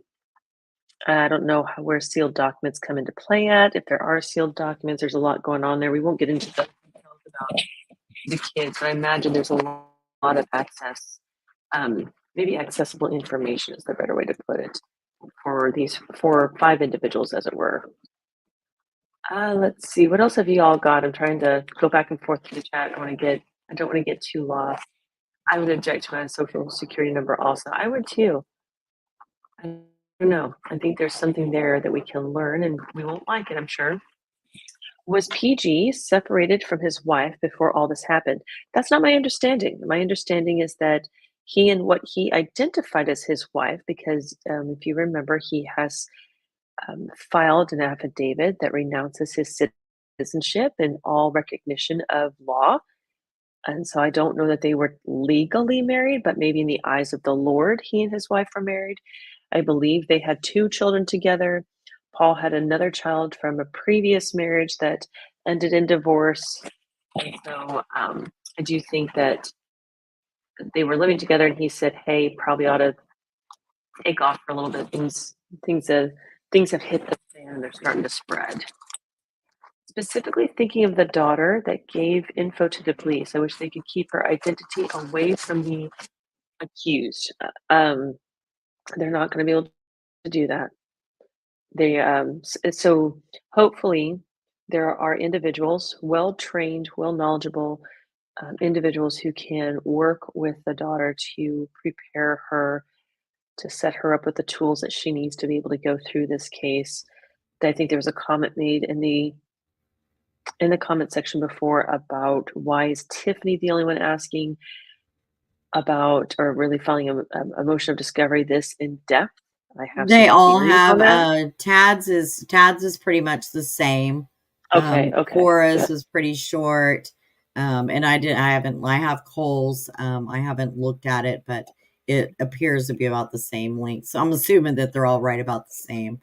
They're all going to be asking for the same stuff. Cora's was just hers was the first one. It was a lot shorter that I got. And then thanks for taking over while let the big German Shepherd out the door, because he whimper and whine. He didn't want anything. He just thought there was food out there. Oh, how funny. So this picture right here, there's a lot of pictures and videos that I never really did get to share while I was out there. So some of these are pictures that were sent to me in the beginning. This is at the scene the day of. So what you're looking at right there is the scene. The car is right there where the red arrow is. And then this is the actual road that's running sideways here, if that makes any sense. Mm-hmm. And this is somebody that was driving by the day of. And this is the efforts that were going on when the vehicle was found. So they were driving by. So not the best, but it's my kind of video. That's about how I take. But you can see they're out there. They are out there searching.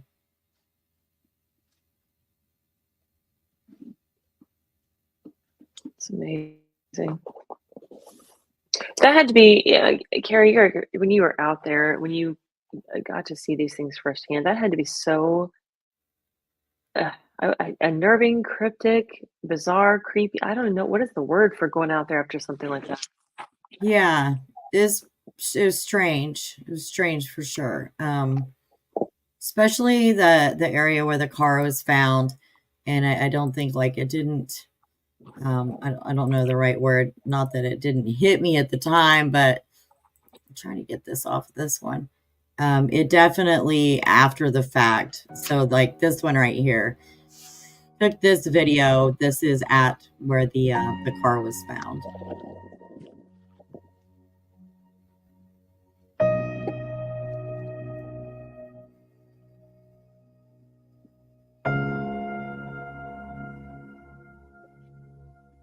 Hopefully everybody can hear the music at least, because I didn't talk in it. Yeah. No, I think we can hear it. I think you're good.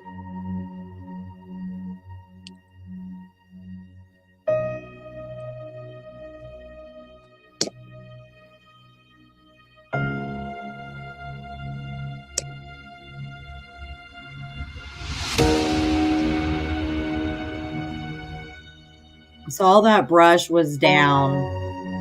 That's why I was taking video. Just in that area, the brush was down a lot.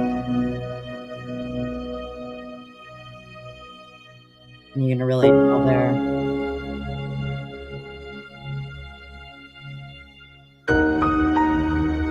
And then that's the road right there. So that spot. That's a 2-track road. Yep. That's supposedly where the blood puddle was. That's kitty litter on it there. And again there.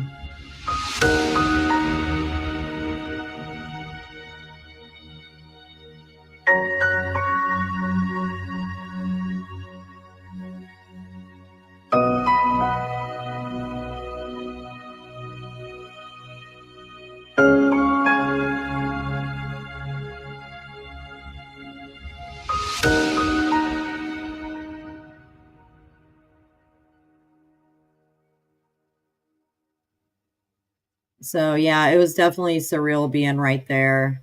Right, I mean, literally right there. It's amazing. And then, so these are just two other photos I took. The one on the left is the curve. This is the dirt road, the curved road that the car would have been found on.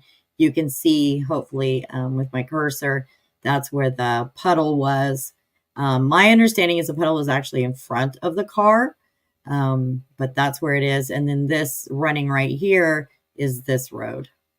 And then you can see the highway is right there. So there's a highway right there. There's also a cell phone tower just to the left of this utility pole right here.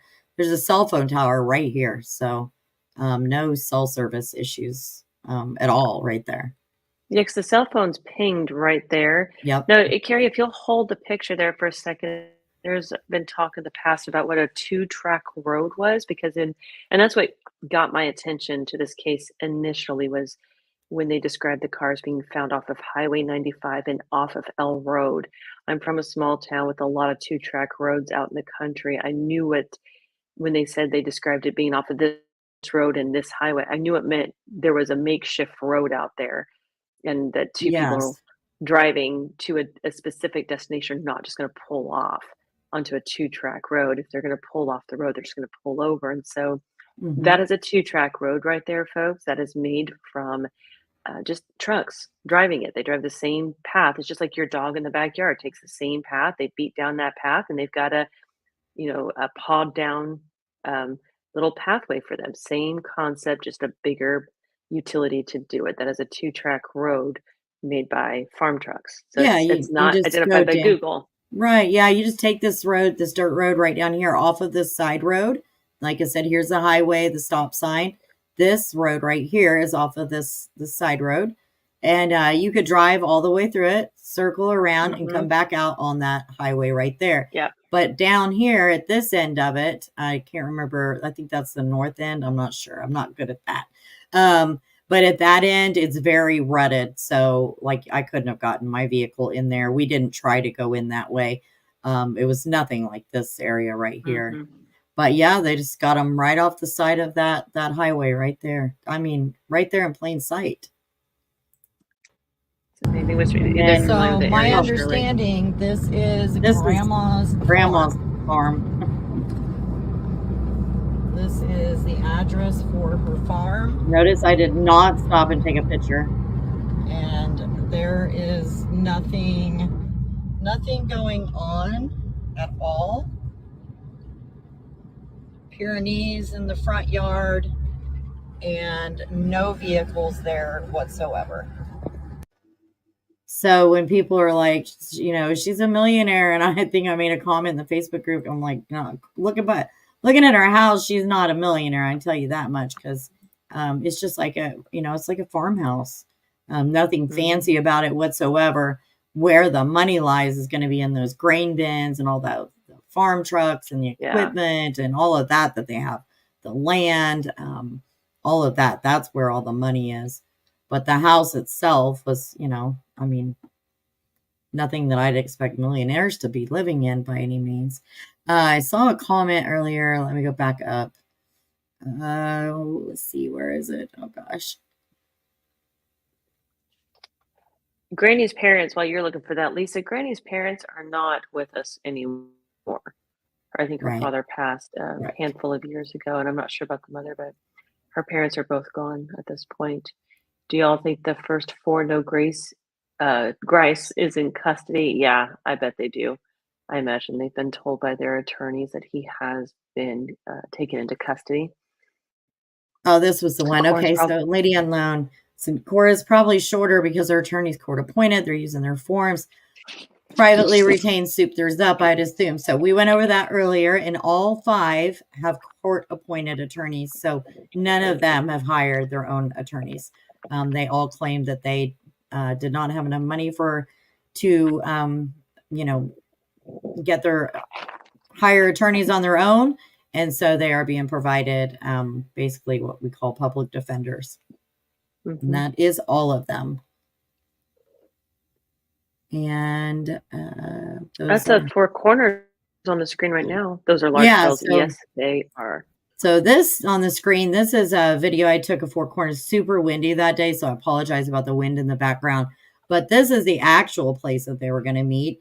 And many of you have probably seen these videos repeatedly. It's just that I never got an opportunity to show mine very often. So that's why I'm showing you. But you can see the difference in, and I still say that I probably would not be afraid to meet somebody there at 4 corners to do a custody swap. But that's just me. And from being there and driving by it so often, I feel like there's plenty of traffic. It's wide open. I just probably would not have had an issue. But this is what 4 corners is and where they should have been meeting. This is the actual spot where they were supposed to meet. This is 4 corners, and it is right on highway.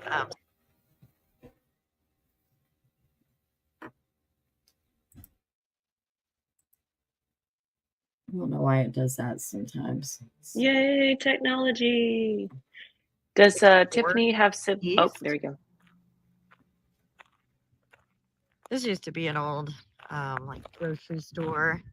I guess they sold like burgers and stuff a long time ago back in the day. But this is actually the meeting spot. And this is why I say, like, I would be fairly comfortable meeting here. It is directly on the highway. And, you'll see there's plenty of traffic that goes by here. There's an abandoned house over there. That's where Rock had originally set up, like the meeting spot and stuff for people to help search. But this is just an old abandoned grocery store gas station. This area was all searched. It was also searched on horseback in the back area of it. Yeah, Sunset Girl, I wouldn't have either. There, but Not at Show all. you a little bit here. I mean, as long as it was in the very front, facing the highway part, But all we're not going around the back of the building or anything, but definitely was searched by horseback, and then all of this was searched before I arrived on Friday. Rock and them had searched. Betsy Ross, I These don't think areas. it's going to, and I say that after seeing Paul Grice's paperwork today. He's filed his paperwork just like you, me, or anybody else that was arrested would do. So this would have been a safe spot.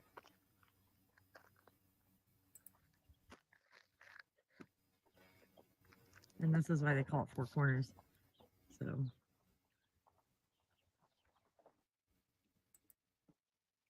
yeah, the farm looks normal for the areas. I agree. And again, it's still coming up. Again, all 5 that have been arrested have obtained court-appointed attorneys. None have obtained their own private attorneys.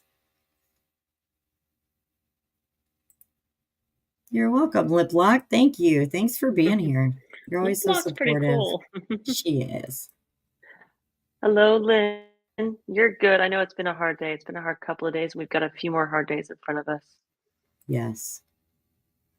All right, then this picture here, this is just, and Tara's probably a little bit better at these than I am, but this is the Plainview School up here in this area. This plot right here is owned by Cole Twombly. And then you have Plainview Alumni Association, the School Consolidated District number 1, and the Griggs Rural Fire Protection. Yeah. This map, somebody amazing in our group actually created this, so we can't take credit for it, but she did an amazing job, and it just shows all the different points. So Tiffany's house over here, you saw that road that I was on. She would have had to come down here. The bodies were found. Let's see, the vehicle is found over here. So Tiffany, I mean, they had to go all the way. Like, it makes no sense at all. This was the Four Corners gas station right here. So Veronica and them never even made it to that area. But then Jamie Beasley's property and where the bodies were found is pretty close distance to the Four Corners and also to Tad Cullum's house. And then Cole and Cora, they're down here in Griggs. So kind of give you an idea of where everybody lives. Now, do you know, Tara, I know you do, but can you remember where the Cooks live? They live on, the Cooks live on go back to your property. Yeah, so the Cooks, they're really close to Tad Cullum's house. So if you are at that yellow dot of Tad Cullum's, I believe, if memory serves, they live south of him just a little bit. So it's they have just a little bit of parcel out there, and then they're surrounded by Tad's got some family land out there, and then some other folks do too. So he's right there by Tad's. Okay, thank you. You're always better at remembering that stuff than I am. I'll be like, I know we know the answer, but I don't know the answer. I know we know it somewhere in notes. Well, and I focus so much on the land side of this that I always thought the land connected everybody together, and it ended up doing so. The land is very important in understanding how this case built out, in my opinion. Yeah, and Betsy said the meeting place isn't the issue. It was the fact the 5 stopped their vehicle before they could get there. Absolutely. Yeah, they were ambushed before they ever even gotten there. Yeah, we completely agree with you, Betsy. It wasn't the meeting spot was not the issue. They made it clear they were going to try to do something one way or another. So that would not have prevented this from happening at all. But it could have prevented the situation in other situations, though. So that's why I'm thankful that Veronica's family is working on getting that legislation passed. This is a picture of Beasley's farm. This is his farm here. And then right here is where the bodies were found. And there's a little dam that runs right there. So, and the lady that did these maps did such a fabulous job, but She even put below a dam in the pasture. Concrete was moved from a location near Beasley's residence, approximately 150 to 200 yards below the dam, where it was discovered that a hole had been dug and filled back in and then covered with hay. On March 28th or 29th, Tad Colum asked Beasley if he could cut a tree down, remove a stump, bury some concrete, do dirt work where the concrete pile was, and below the dam. It's so creepy. All right. So there was a few questions regarding Paul's significant other. They're not married. They might be common law marriage. I don't know. But they're not legally married. This right here, they both filed their deed of full recognizance where they basically gave up their citizenship at the same time. The one on the left, this is for Paul. And you can see in care of rural route, blah, blah, blah, north-south 53rd Road, Keys, Oklahoma. The one next to it is a significant other. Her first name, I'm not sure how you pronounce, LaShaw Nicole Kelley is her last name. It is the same last name as Jilian, although there's no relation that I'm aware of at all. And also, again, with the same address. So they both filed this on the same day. I don't believe that they are married. But it has been rumored that Paul married one of Cook's daughters, and that is incorrect. She's not one of the Cook's daughters. Now, Frank Twombly did marry one of the Cook's daughters, but not Paul. Paul is not married. Paul's divorced, going through his own custody kind of thing. But they were together, living together, raising children together, it seems, but not actually married. But she did file the same exact paperwork that the Cooks did and that Paul did on the same day. So there's that for what it is. But she was not a cook. There was a question in there. Yeah, go ahead. The dog lover says, so I'm confused. Did all 5 stop them? Yes, they did. According to the affidavit, Cora and Cole blocked the highway, forcing Veronica and Jilian to take a westbound turn onto L Road. And then they ended up on that 2-track road. Kind of sounds like there may have been another block or something there. And that's where the road, the pictures out in the country that Carrie had shown before, that's the space that they were basically kidnapped, ambushed, forced off the road at. So yes, all 5 of them were there at the scene and to control there. You're welcome. Sorry, I was just reading the comments and I was like, wait, hold on. Let me help out with that one. Oh, it looks like Carrie, maybe something happened and she dropped off. So I'll play around the comments a little bit more while she comes back in. There appears to be a land transfer document deed of recavance. You're gonna have to help me with that one, Teresa. I'm not sure how to say that one. I heard PG's girlfriend. Oh, there's Carrie. Yeah, she's talking about these right here. This is what she's talking about when they renounce their citizenship, whatever. Mm-hmm. Yeah, that's an American State National thing. Yeah, and these are just just screen grabs of the actual document, but we do have the full documents. Those are just the screen grabs jobs just to show that Paul is not married to one of the Cook's daughters. That was really the whole goal there, is to show that. That was my whole goal there. Was there more questions I didn't catch? No, you're good. And thank you, Teresa. I see that reconveyance. I'll get it. I'll get it. I think I'm there. I'm almost there. Yeah, I'm almost there. This picture here, this is Tiffany at Veronica's daughter's birthday party 3 days after the murders, just looking happy as can be. Can you imagine? We must have consciences. I don't know. I cannot. It's like nothing ever happened. Smiling, laughing, just living her best life. Oh, wow. It's just so spooky to see that. It's unnerving. Oh When were gosh, they're all the entries different ones, filed? Jackie. Yeah. Yeah. They were all filed within a few days of them Yeah. not being able to bond out. That much we got. It's probably back in my slides. The date's probably there. I can't imagine. Yeah. Wow. Yeah. Just a few days. Just a few days. All right. And then the other topic that's come up a lot is Tiffany being on the board of trustees, the hospital board, the school board. What else? She was on another board. Oh, GOP board, GOP something. She had something to do with that. And so she was, in fact, a part of all of those.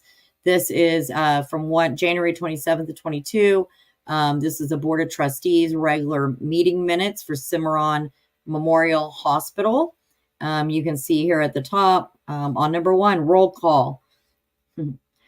Board members in attendance, Mr. Kevin McIntyre, Miss Tiffany Adams, Miss Judy Brodas, and then I don't know the others. Others in attendance, Miss Julie Cook, Donna Kane. We don't know the others. But Mr. Kevin McIntyre was definitely on the board right along with Miss Tiffany Adams. That was January 22 on the hospital board. This one here, this is the Keys Public School. Basically, they wanted to annex it. It was struggling, desperately struggling. It was declared at risk academically, and they really wanted to non-accredit it and basically annex it. And so this was in May of 2020 when the superintendent of the Keys Public Schools put that letter out. And on the right is Tiffany's response saying that my name is Tiffany Adams and I'm the president of the school board. So in 2020, she was president of the Keys School. I've been on the board for several years now and the president for over 2 years. I feel as one of our jobs of being on the board is to represent the kids that are going to our school. For years now, parents have moved their kids out of our district for various reasons. Some parents have chosen a homeschool and some have moved them to different neighboring schools. The few kids that are still at the school in Keys have zero desire to be a part of the Boise City School District. We have such few choices in our area, and I hate to lose yet one more choice. Keys closing will leave 2 schools in Cimarron County. I do believe that at some point, Felt will be closing as well. So obviously, when and if they do close, their district will obviously go to Boise City. This is just one of the reasons I believe that at least half of our district needs to go to the Yarborough School District. And it just goes on and on about that.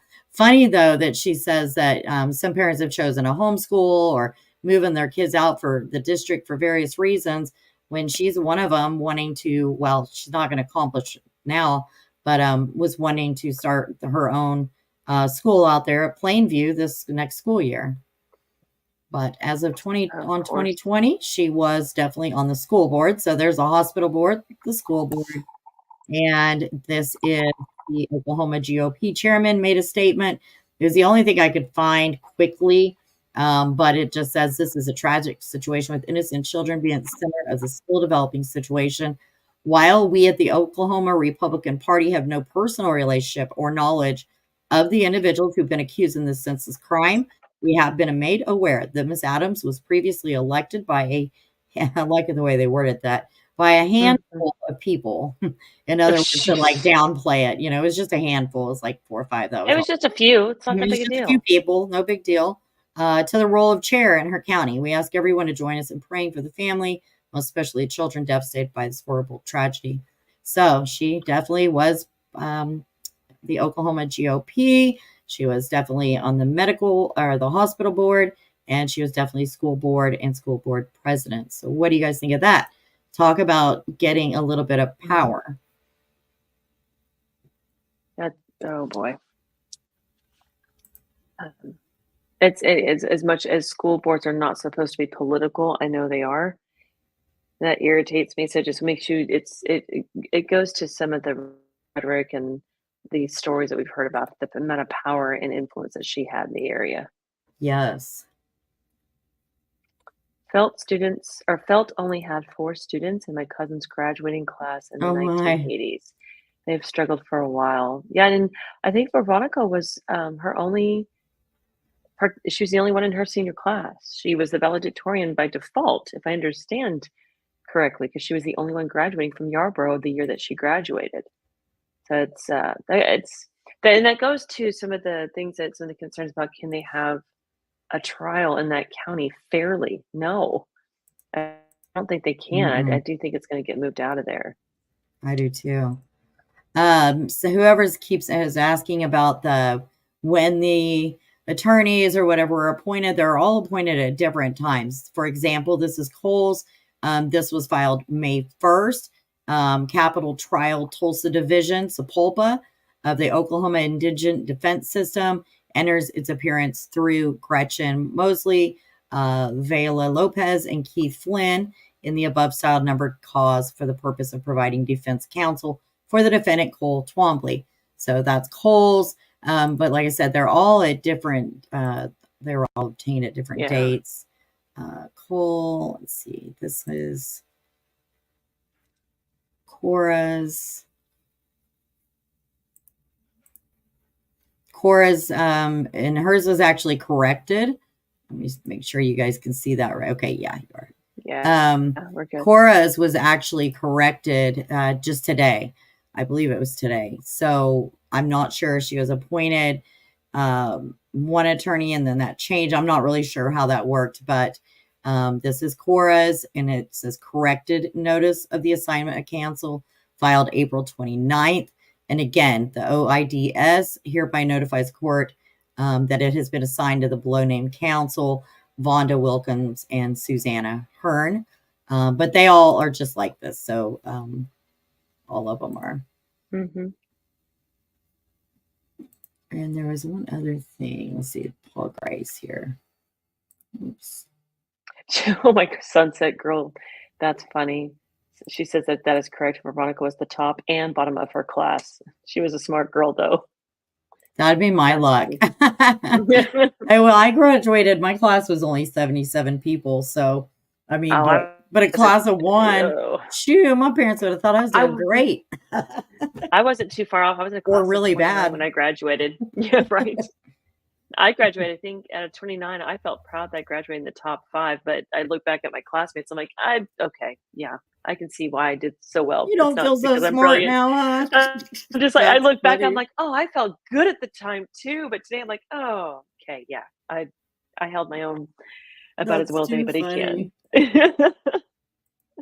So this here, this just real quick, this is Paul's record of the felony proceedings. This is his preliminary exam filed. This was filed today. This was his appearance in court this morning.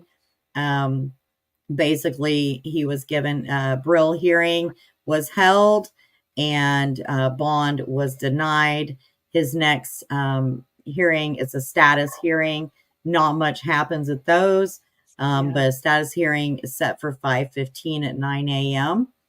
And we'll keep you guys up to date on when all of those occur. But a status hearing isn't going to be anything to get too excited over. But then again, bail denied. And that was from today. Yeah. Well, we've only got a few more minutes left. We're coming up on 2 hours. You've got some really great photos from the service that would be yes, so cool. So this last one, let's see here.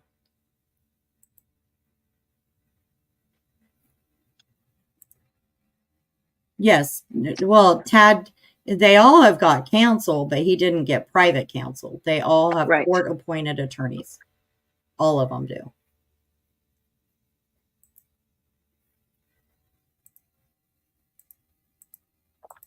Let's see if I can go back and find that for her. Isn't McIntyre on the hospital board with TA, the sheriff who was under embezzlement charges from a previous county? I think so. I think that's the same McIntyre, because I've been trying to go down that rabbit hole, and every time I do, I get hijacked into another rabbit hole. But I think that's the same guy.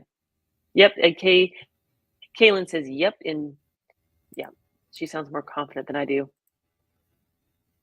We're getting there though. Looking through, my boys graduated with 1,200 from their, oh, good night. Mine graduated from a large class. I think I saw Sassy Girl that you graduated, yeah, with 300. Yeah, my boys Wow. both graduated into class about 450. My daughter looks to graduate from the same size of class. I did that intentionally to them. I didn't want to put them through the same. I did not enjoy the small town structure. I Oh ran my far gosh. away. I just can't Love do it. it. Love it. Can't Love it. do it.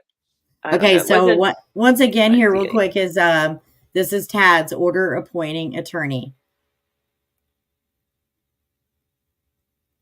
17th day of April, the above named appearing without an attorney and having informed the court that he desires counsel.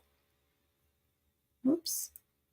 And Kara popped off, so I had to let her back on. Yeah.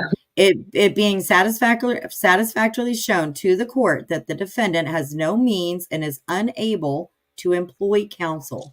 The court finds that in accordance with the provision of Oklahoma statutes, that counsel should be appointed for the said defendant.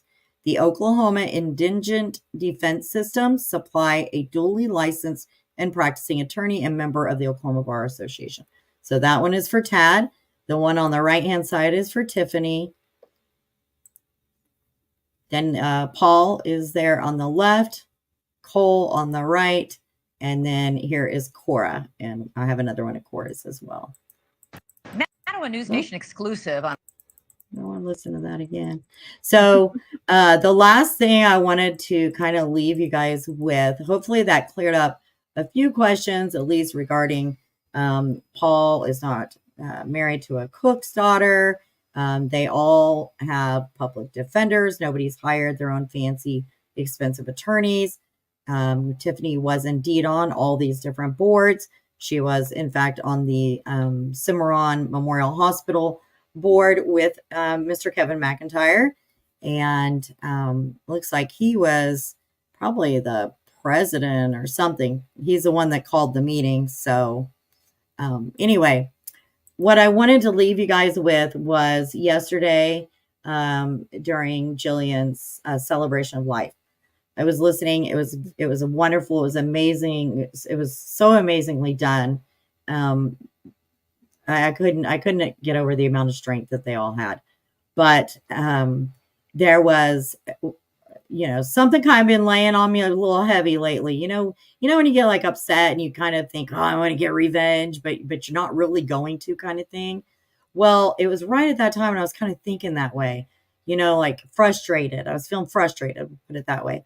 And Heath did her service, and he came on and he gave this, and I put this little clip together. Hopefully it'll play, but I think it's really important, and it's something that all of us can definitely and should take away from this and really try to apply it more to our own daily lives. Hopefully it'll play here.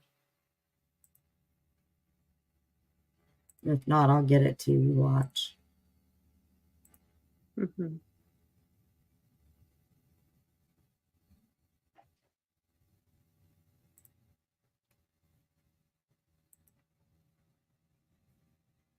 Maybe.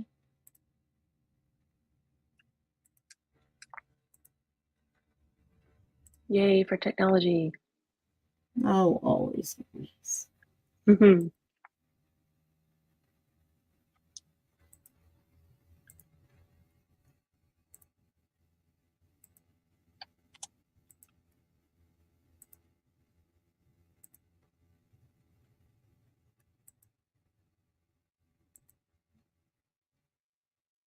All right.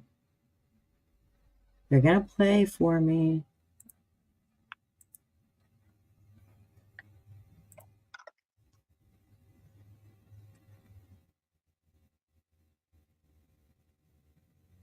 Hello. Mm-hmm.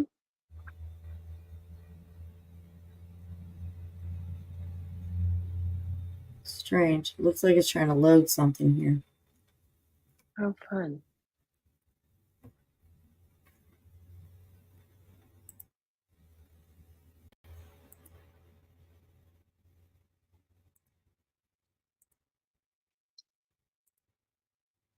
Well, that's kind of disappointing.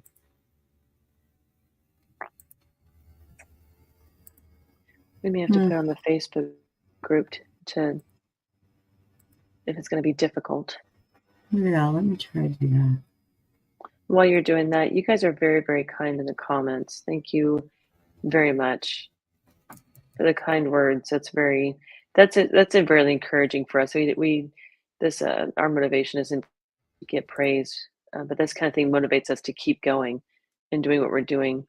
And we've got some incredible mods in the group that watch you all like hawks and make sure everybody's playing nice. And it doesn't seem like they have to try too hard. It seems like everybody gets along really well. And it's so appreciated that everybody keeps the same focus, which is Veronica and Jilian. And we continue to, we're going to keep doing that. This will be an interesting court case. And depending where it's at, I may be able to see some of that. That will be so interesting. Let's see, just a thought, but I would think that we would want to have all of them on court-appointed attorneys in order to prevent delays, because some of them not having attorneys. Yeah, I don't know how all that works. I'm not sure how. I don't know how any of that works, especially in Kansas. I have kind of an idea because that's where I'm at. You guys look at you, still keep coming with the compliments. Thank you guys. That's so nice. We just kind of building up our little egos here. It's so very, very sweet. The hospital board meeting list. Okay, I saw that. So Julie Cook was mentioned as being a list of attendees, and that was the hospital board meeting list. I was following that too, Caitlin. So thank you for clearing that up, Teresa. That helps. Now, do you know who Julie Cook is? That would be the next question. Obviously, we recognize the last name, but the first name, what have we got there?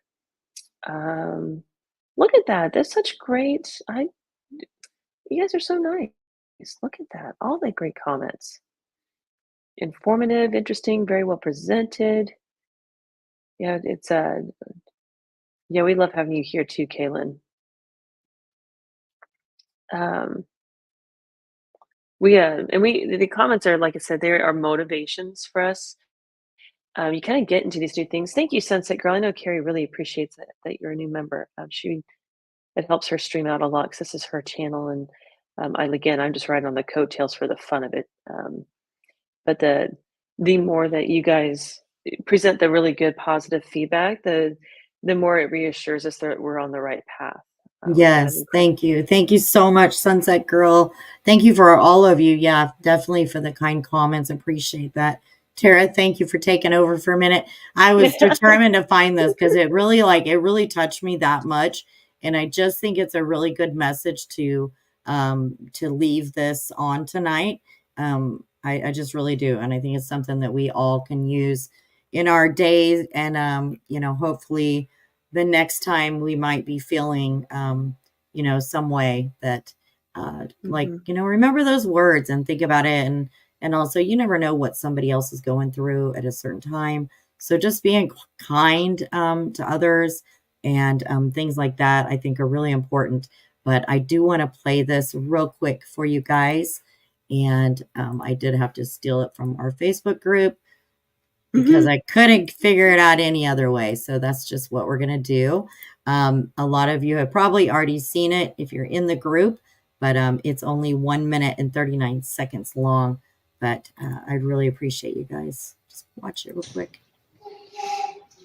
Because she loved us, and we love her, and so we ate. But because of Jesus, we celebrate. Because evil, the father of evil, Satan, does not win. And I pray, and I beg you to not let hate, anger, resentment, revenge to grow in your heart. Don't let it fester. Don't let it grow, because then evil wins. Because of Jesus, your heart can be filled with love, forgiveness, grace, and mercy, compassion. So evil does not win. Because if evil wins, Veronica and Jilian die in vain. Their death will serve a purpose. If we can just trust Jesus, because he's got them, that they are with him and they are much happier now. I can't imagine, because I don't know if there's, outside of Jesus, if there's a greater joy for a mom than to be with her children. And that's what they were going to do. Wasn't that just amazing? Like the strength Mhm. that Heath had in being able to say that. The children up there, just unbelievable. I adore this family so much, and we could all take a lesson or two from them. Secret Agent, thank you so much. We really appreciate you becoming a member. And Jillian's daughter and son on the right, yes. Mhm. Heath Two of them. Yep.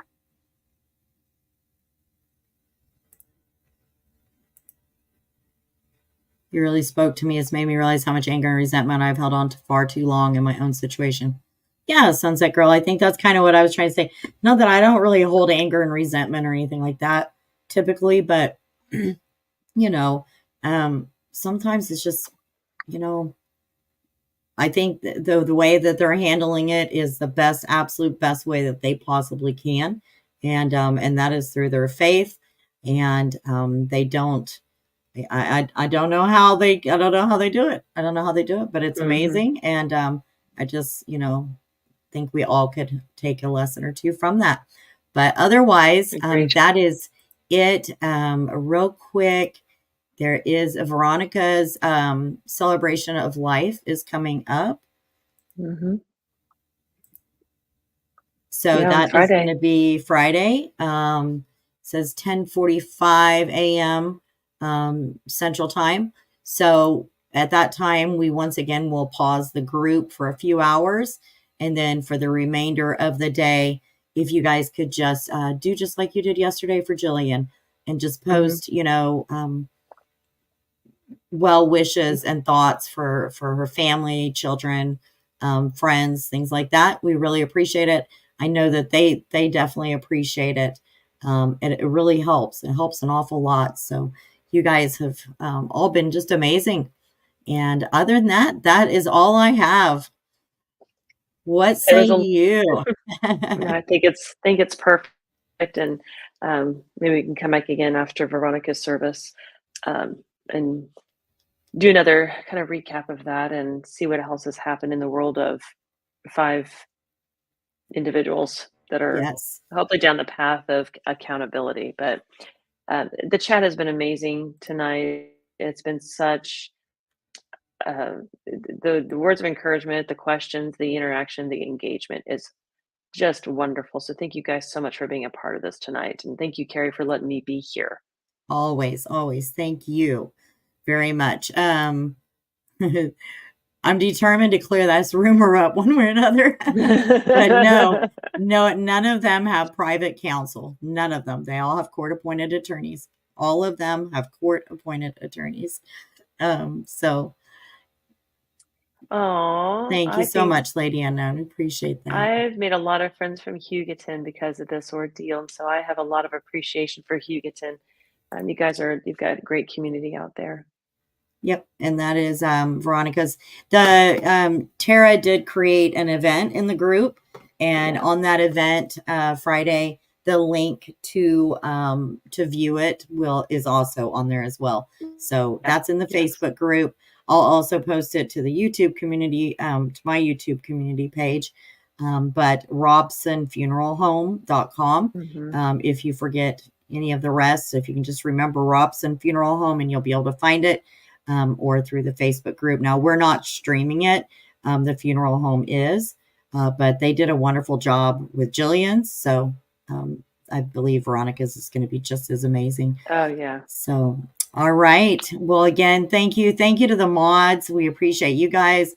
We always seem to have wonderful chats. So it's not like the mods have to whip out the wrenches very often, but we appreciate you guys just as much. And for all of you for being here with us and for taking an interest in this case and keeping their names out there, helping to get the awareness out there to begin with, and for keeping it out there And from here, we just follow the path to justice for them and see what happens. Yep. All right. You guys are amazing. Again, thank you so much. Please do give the video a like. It really does help. And subscribe if you haven't. Tara is always an amazing help to me. If you guys need anything in the group, or you can't reach me, you can always reach out to Tara, and she'll be more than happy to help. And she will also keep you everything in complete confidence. So with that said, you guys have a wonderful, wonderful night. And Yes. appreciate you guys again. Good night. We'll see you soon. Bye-bye. Bye.